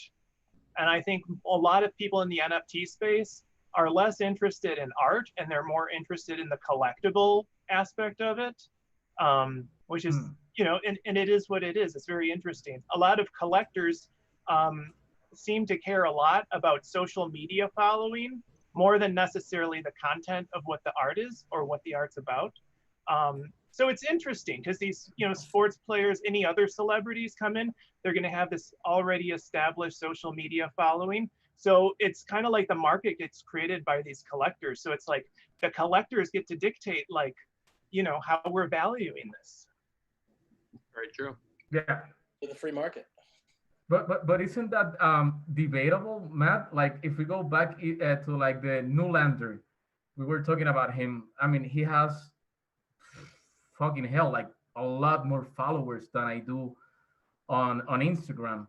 And I wish, I mean, I'm not hating on him, like the other way around, like good for him. I'm on the same kind of like team in the sense that he did marketing before probably I did, you know. It's interesting because he went into he dominated the Instagram game, but probably I dominated the crypto art game before he did. So it's kind of like, I mean, I wish I could have done both of them together, but it didn't happen. But that's why I still had a chance at becoming a crypto artist, even though I didn't have the numbers that Newlander has, you know. So I mean, it's so I would say I guess you're right, but it's also very debatable. Like you can have somebody like me who built their like social following as they went along and still got collectors to value their work. You know, and probably has to do with time. I guess a lot of us came into this at the right time. You know, you got people that are like been longer, like Brekkie, and they've done counterparty, just like Goose, my friend here in Mexico City. He's kind of like, I say he's like my crypto art mentor, because he's been doing this since the counterparty days. And now he wants to tokenize on like super rare, and he's kind of like willing to like see what's going on Ethereum. But but it's I think that's the cool thing about this. Like it's given people different metrics to for value. I would say that I understand like the whole social media following thing, but it's been interesting. I think there's I know we're just in the beginning of like the like how big the collector base can become. It's just like Brekkie said, we're building the market. That's what we're doing. We're that's what we're actually doing. But even at this like really early stages, to see kind of like that kind of diversity in terms of like how collectors value different artists and different artworks outside of maybe like the normal social media structure, I think I find that actually one of the most fascinating things. Mm-hmm. And I think there's a lot of collectors who do value art and want to learn more about art. And I think it's our responsibility as artists to actually educate these collectors on like what it is we do, why what we do is good, why we think it's good, why we think what the other artists are doing is good. And like what Fewocious was saying about our community is that like we back each other up. We love people, we love art, we love each other, a lot of us, not everyone, but and it's like, and that really sets us apart. And I think most art communities artists are just going at each other. It's such a Right. competition because you got middlemen like picking their pockets. Right. And so we don't have that to that degree. So we do get to support each other. But it's we have to do the job of education. It can't fall all on the platforms. It can't fall all on like the Super Rare editorial. You know, that Super Rare created an editorial. We got to take advantage of that. We got to be spending like the time we're not making art, writing articles, and not just about ourselves, but about, you know, the other artists we see that we love, like Carlos. Like, I love you, man. Like, I have not collected one of your pieces yet, but I kind of consider you as like you one can buy of the artists one. I've You can buy collected. this one. Yeah, I've collected you in here, man. Right. You know? I know. So yeah. Oh, I mean, yeah. Go ahead, Tommy. Oh, I was just gonna say, like, this, it's like is crypto art the red pill for the masses? I think it opens Coldie. up a lot of different markets. You know, I think we are the test case for tokens in general, and the smart guys like the money men, they're watching us, and it's all coming true, right? So they're gonna swoop in and start doing. They know how to expound this idea. Like, this is case 1.0. Real estate, fashion, effing everything. They will monetize it, and we're setting that groundwork. You know, like whatever we. You know, and the other thing that's huge is cheers to Matt and everybody and Zach. Everyone here, secondary sales for artists will change the entire future of art. And we don't even understand what happened, even though we do. We set such a huge precedent for the future of humanity. Like, it's 10% or not. Beautiful. I'm like just listening to Coldie right now. What just Matt said, it's I'm now really close to like my eyes getting all, you know, watery, because it's true. It's true. I mean, it's interesting how you start to help other artists that you care about, like you love, also get value. And that's, I'm pretty sure that's something you don't get in the traditional art market as much. It seems there like to be like dog eat dog, and here it seems more like we're building something together, you know. And if Matt gets value and I help him get that value, I get something in return, you know. And if I get few to get value, it's a much more reciprocal system, I would say. I don't know how else to, like, because I don't want to impose like big ideological, you know, I don't know how please to say do. but I don't even know how to say it in English, so so I'm fucked. So say it in Spanish. We have Spanish listeners. Let's see who can translate it. Etiqueta, like label. Like, no, I wouldn't put like I think it's too there's no ideological label for crypto art. I mean, but if I had to find something, it would be that kind of like, you know, trying to build value together, which I'm pretty sure it's not there in the traditional art market in that sense. No, it's not. So, yeah, this is a community. I've been telling everyone who will listen to me, I think this is the first time since Impressionism, you know, that a group of artists have come together as a community to radically change art. And, you know, I think it's larger than Impressionism, personally, where this is going. But I mean, Impressionism. Impressionism didn't have a whole bunch of shit coins involved with it. And you know what? If you want to look at subcultures, I mean, we have trash art. And like, to me, that's like even maybe not more important, but that's like the radical, the antithesis of fucking everything up that I love, you know? I don't appreciate when they plagiarize my art, but I do appreciate everything else about it. Like, even that is fucking almost rad, even though it fucking sucks. It's just like, holy shit, you guys literally are doing whatever you want.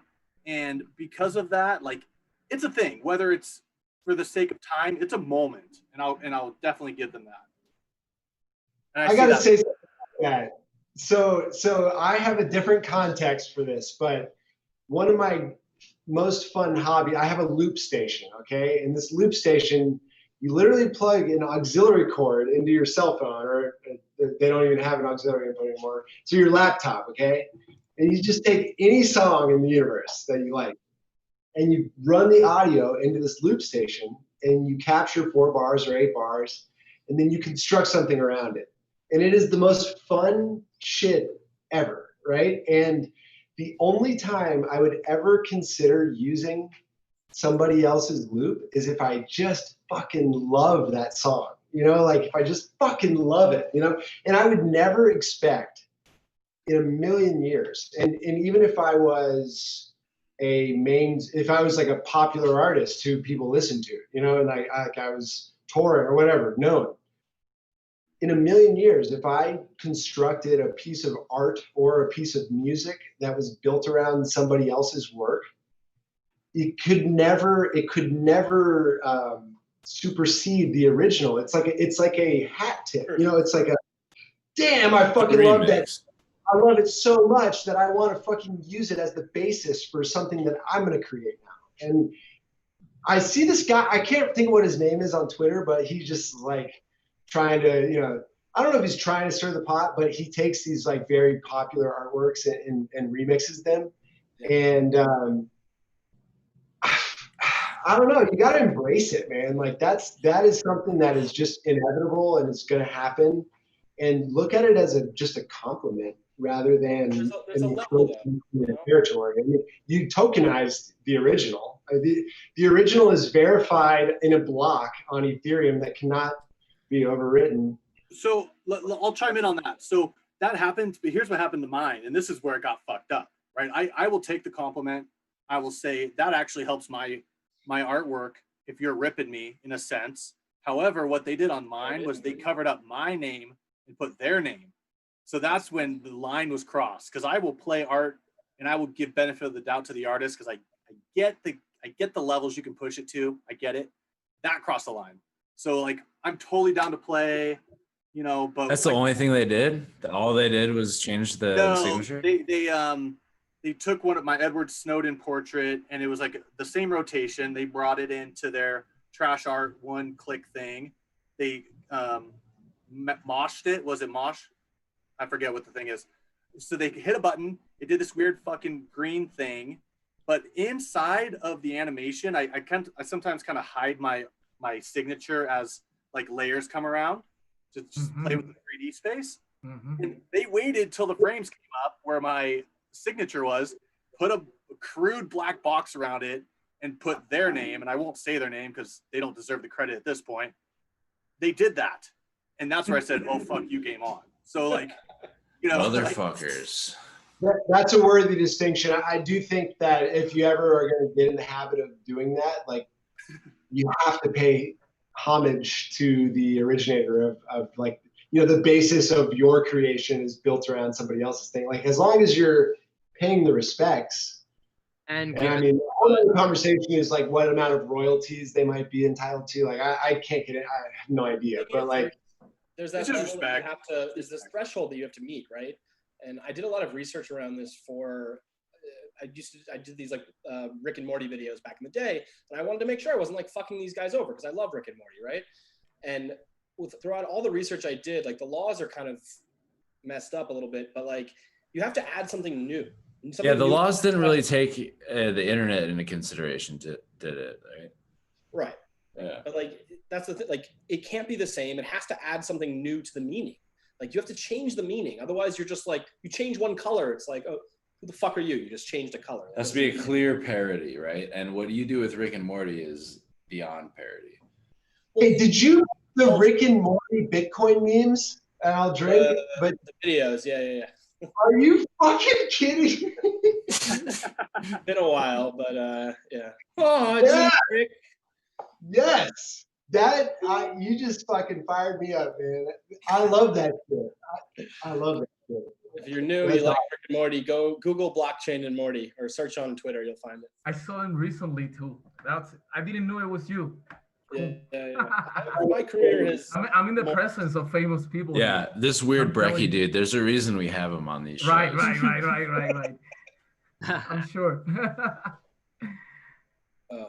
but that's that's a good. I'll keep the conversation like around, because I that's also one of the things I I enjoy the most about crypto art. It's how, I don't know if it's because before this I wasn't really into the art scene. I was a designer, so I had to do what the clients wanted me to do, right? I was not. I mean, even though I was working for a lot of blockchain companies, because that's kind of like how I got into this whole thing. It was Carlos, that's a great distinction between a designer and an artist, right? But you went from being a graphic designer with clients to being an artist where you're your own client, right? Dude, I mean, it's been like a quantum leap.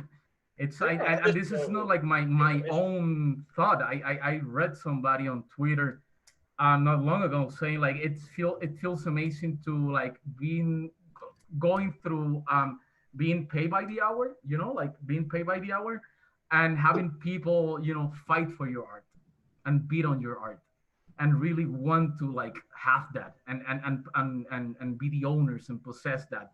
That's night and day, bro. That's night and day. That's fucking night and day. However you look at it. However you look at Do it. you all take commissions in general? Because I'm saving up to move out, right? And I would do like 10 commissions every day, work on commissions, balance them, and then have this little time for personal work. And with crypto art, I make enough with the 10 commissions I would do and spend hours on and talking to the clients, being like, can you change this? Can you change that?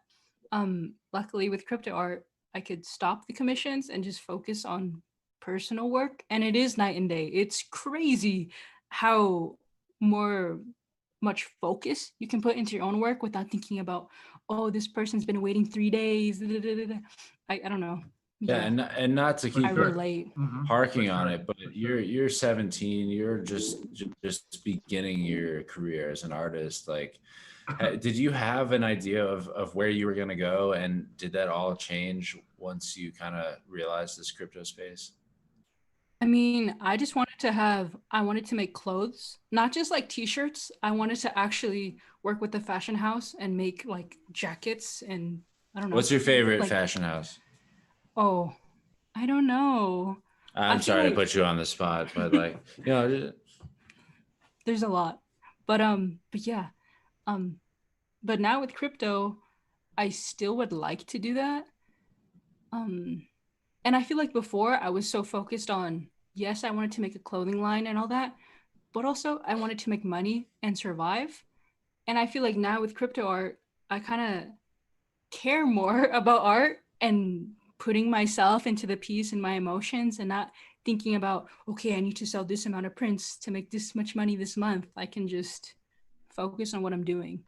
So yeah, everything's changed. I don't know what's going to happen in the future.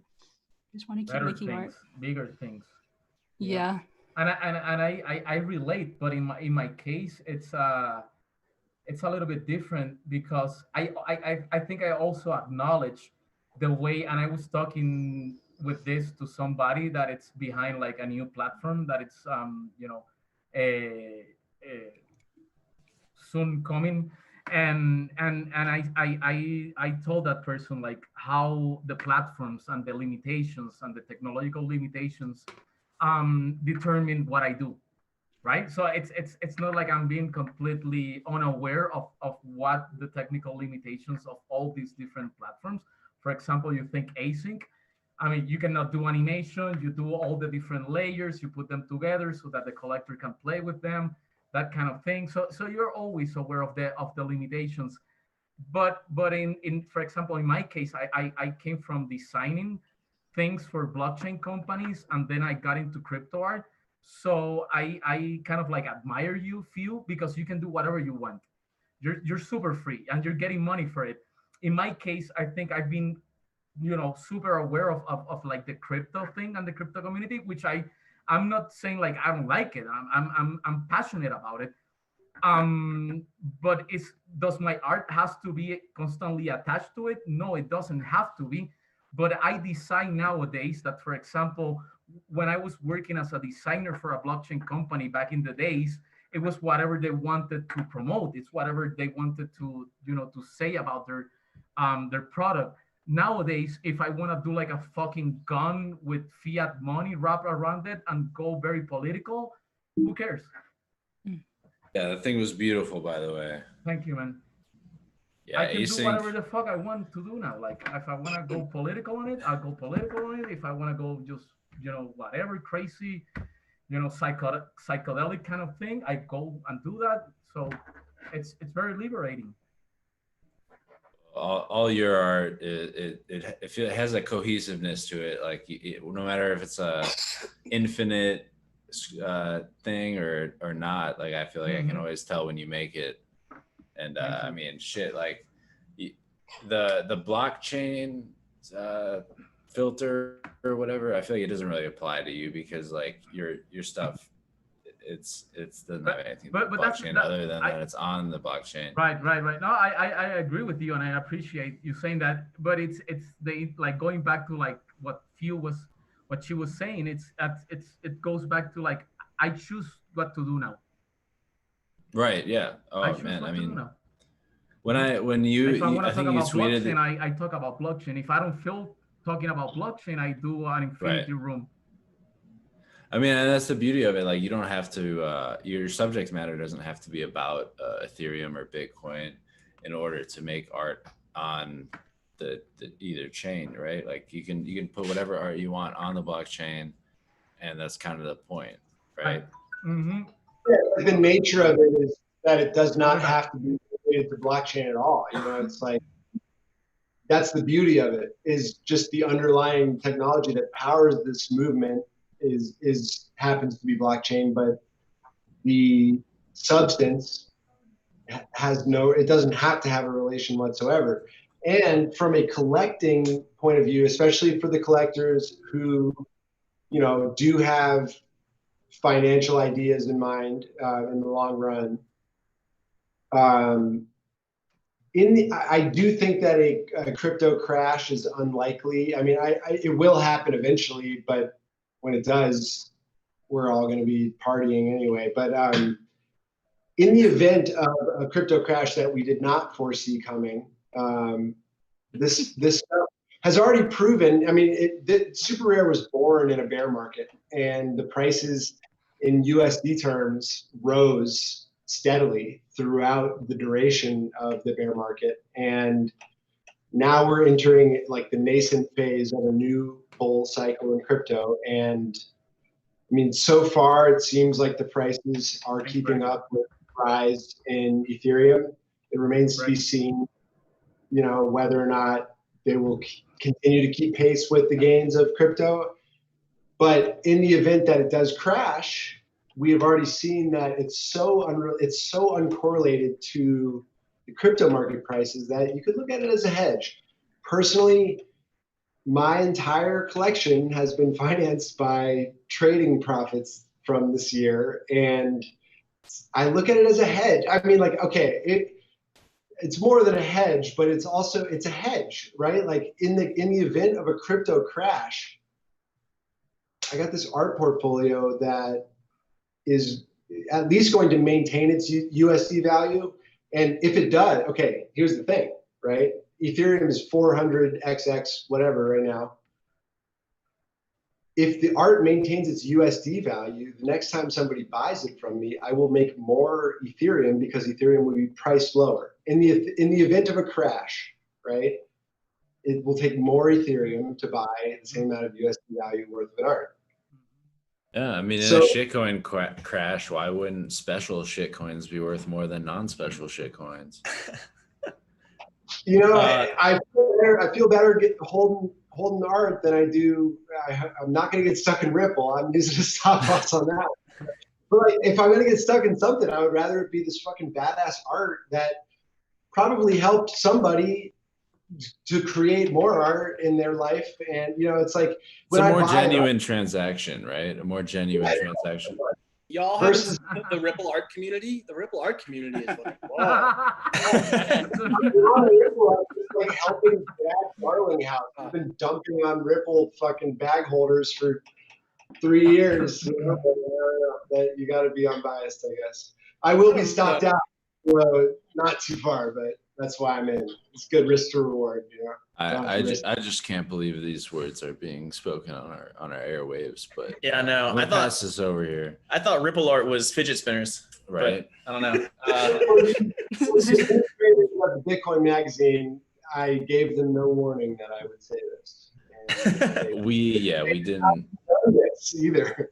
And hey man, when the drinks start flowing, you were anybody listening to should never ever buy Ripple. Well, so new rule, Jed, just drink. Just drink. Finish that. Can I segue to another question, but from what Jed just said? Please. Like how do, I want to ask how do other artists, because I'm very aware you said it, Tenjed, you said it in the beginning, it's not only art, it's also like a financial vehicle, I would say, right? Yeah, hedge. It's a hedge. That's bold. And NFTs being a hedge. And it doesn't like take away from the artistic. I'm just saying that in addition to all of the other value that you derive from it, it functions as a hedge. Please do not minimize what I said.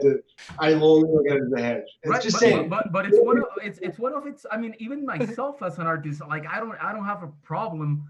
I mean, intellectually and philosophically, to wrap my head around the idea that my art can be a financial hedge, because if I had lived in another era, like in the past, and I had become like a successful artist, that was anyway what would happen to my art. Yeah, we're gonna it was gonna happen the same thing. It's the same thing that's gonna happen to it. But the fact that it's on this technological level, I mean, talking about blockchain, it just makes it more intellectually fascinating.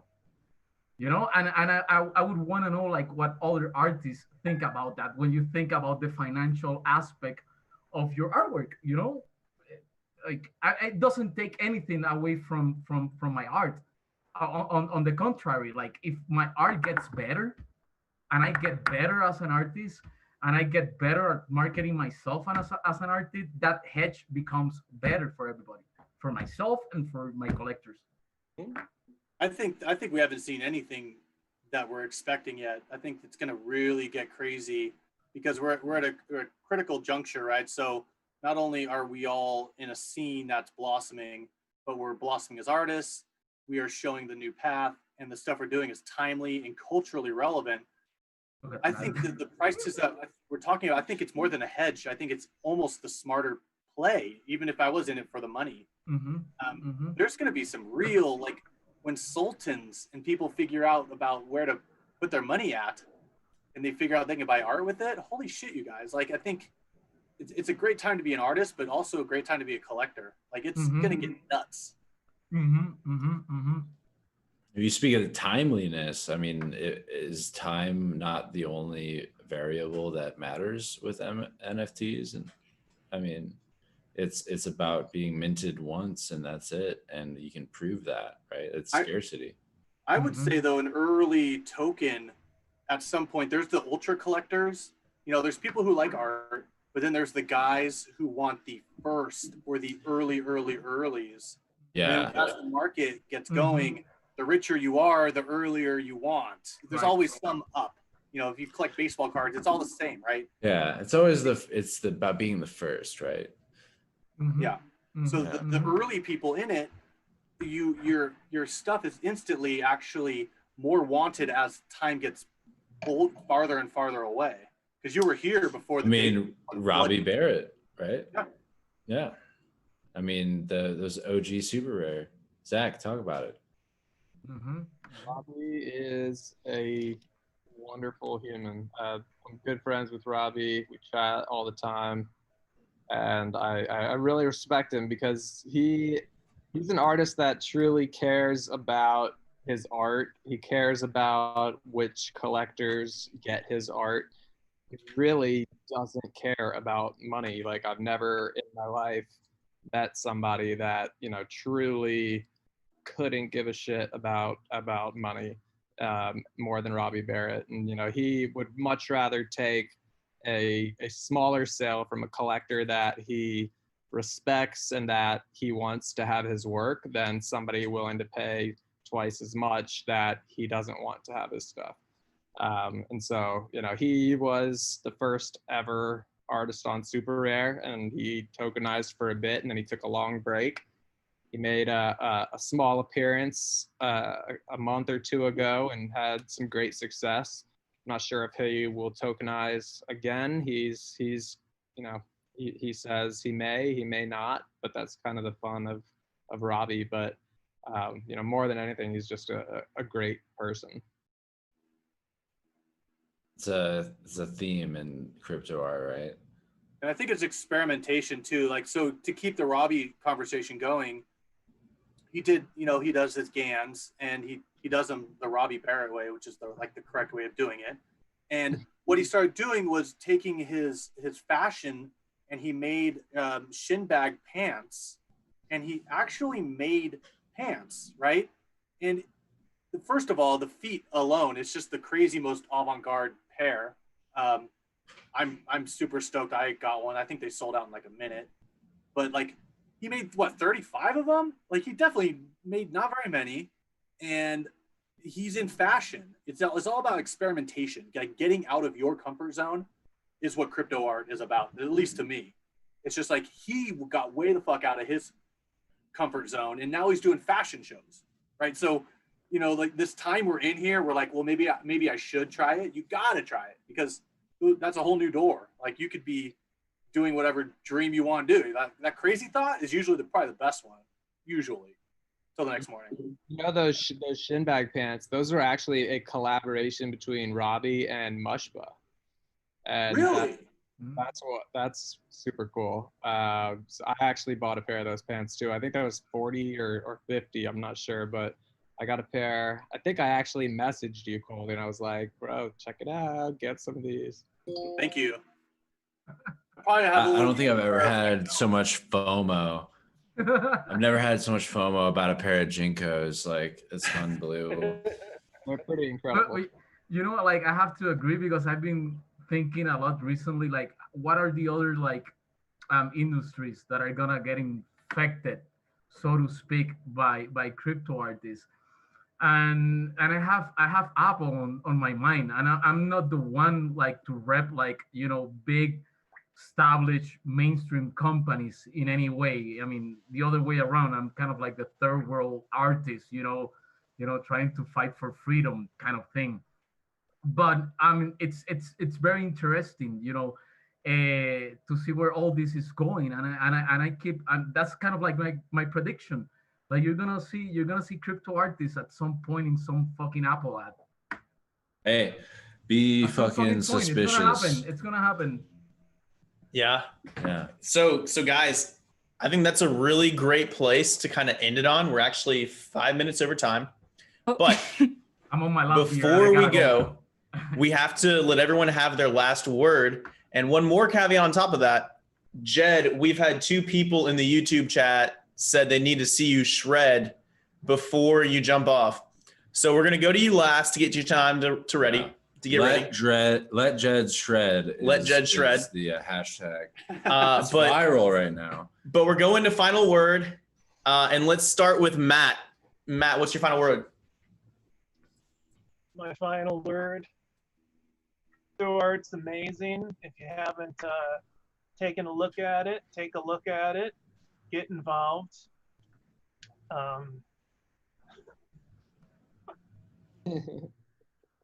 Bitcoin. What a great word to end on. Yeah, cheers. And Matt, where can people find you? They can find me at Matt Kane Artist on Twitter, and also mattkane.com is my website. A lot of different websites go out from there. Awesome. And let's go to Zack. Well, my final word is this has been fun. I love all of you. I love everyone in the crypto community. Definitely extremely excited to be on the Super Rare team, and I think that we are going to blow everybody's minds over the next 6 months. We've finally got a little bit of firepower after being a fully self-funded team for almost 2 years. So I'm really stoked to show you guys what we got in store. So be ready. Fuck yeah. Exciting. Fewocious. Just what the fuck? Give us that outro. I would have put you last, but like there you are. Go. Okay. I didn't talk a lot, but thank you everybody for listening to me. Hey, you're Also, always welcome. Next time, anytime. Come on. I feel like I was learning a lot. I'm sorry, I'm talking a lot, but I was learning from all of you and different stories about like the past and crypto. So I feel like I just didn't want to talk a lot and absorb. But yeah, thank you everyone. It's cool meeting some of you and talking to you and hearing your voices because I don't know, like Coldie, I didn't know what you look like. So this is cool. It looks like a lumberjack. But Fewocious, yeah. where can people find you? Oh, Twitter, Fewocious, everything Fewocious, Fewocious.com, superrare.co/Fewocious. Yeah. There it is. Keep an eye. Coldie, let's roll to you. All right. Thanks for doing this, you guys. I'd like to do this more often. I think that, we're all in this crazy ride together. There's literally so much space for everyone to fly that I'm stoked to see everybody thriving. And I don't even know what'll happen in a week from now, let alone a year. But at some point, we are all going to take a massive vacation together on some awesome island. And I don't know it From Mexico. Yeah, for like a month. So I thought you were gonna say upper decker. On Fewocious' yacht. Imagine a yacht, like 150-footer, just like totally wrapped in the Fewocious style. Like, with the Lambo coming off the back. Yeah. You gotta be able to park 2 helicopters on it though. So let's talking go about crypto art yachts. Yeah. Let's go to Carlos. Last word. Last words. Emotional and direct to the point. I want to exhort everybody to come and check out what crypto art is all about. I've had a lot of experiences in my life. I'm not young like Few, even though I have probably the same energy level that she has. But I've had tons of different things happen in my fucking life, man. And this is probably the weirdest, most surreal, beautiful, love-filled experience I've had in all my years. So, I don't know, check it out. And you can find me, just look Carlos Marcial, Marcial, Carlos Marcial on Twitter, Instagram, wherever. You'll find me. Awesome. Brekkie, go ahead. Hey folks, if you've watched this far, clearly you have some extra time on your hands. So next time, go make some Bitcoin art or crypto art. Please share it on Twitter, share it with all of us. Go have fun. That's about it. I'm on Twitter at BVBTC. You can look at my art at vonbitcoinart.com. My DMs are always open if you have a real question. If you want to show me Ripple, you can fuck off. Well, that's for sure. If you made it this far, go watch our Bitcoin Independence Day live stream that we put on. What was that? 2 weeks ago. It was last Saturday. Watch that, and thanks for joining in. All right, Jed. What about Jed? Y'all were great. Take us out, Jed. Jed. Yeah, it's time for Jed to shred. Jed. Oh, Jed is gonna. Okay. Wait. I got one more thing. Sorry. You'll also be able to find me on Super Rare when they add Bitcoin NFTs. So Exactly. You'll see me there. Hey, Zach, it's on you. When Taproot Bitcoin NFTs on Super Rare. Make it happen. On NFTs, but Bitcoin payment might work out. UTX NF whatever's it doesn't matter. Just you can put it earn on Bitcoin. It's got a token on it. No. Oh, whatever. Hey, Jed, take us away. Get on that piano, whatever. Like, grab your guitar. However, Go for it. Go for it. We're live for the extracurricular. Dale, amigo. Go for it. Jingle. I was just thinking about the fact that I utilized my very first public opportunity with some reach to announce that I am long Ripple. You're a legend. Just play. Just play. I'd Just like to put a disclaimer out there to anybody listening that if you take this trade, the likelihood is that we'll fucking lose money together. You deserve everything that's coming. Not my Ripple. That's okay. That is all. I got like, you know, Dude, 60 seconds. I long Bitcoin like Play a week Freebird. ago. Just to like, I long Bitcoin like a week ago, and I did well. So you can long Bitcoin too. Oh, That's the spirit. Oh, yeah. That's it. I'm out. Yeah, feel free to drop out. We're gonna let Jed take us all the way out.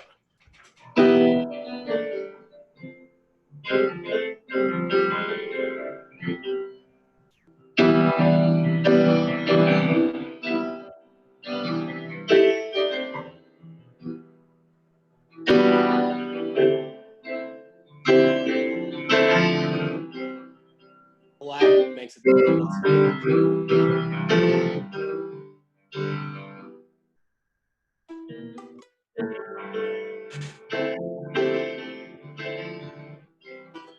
I'm dropping out. Love you all. Gotta go. Love you all. Feel free to bounce because there's 7 of you watching live, and we appreciate all of it. There's more of us on the stream than there are watching.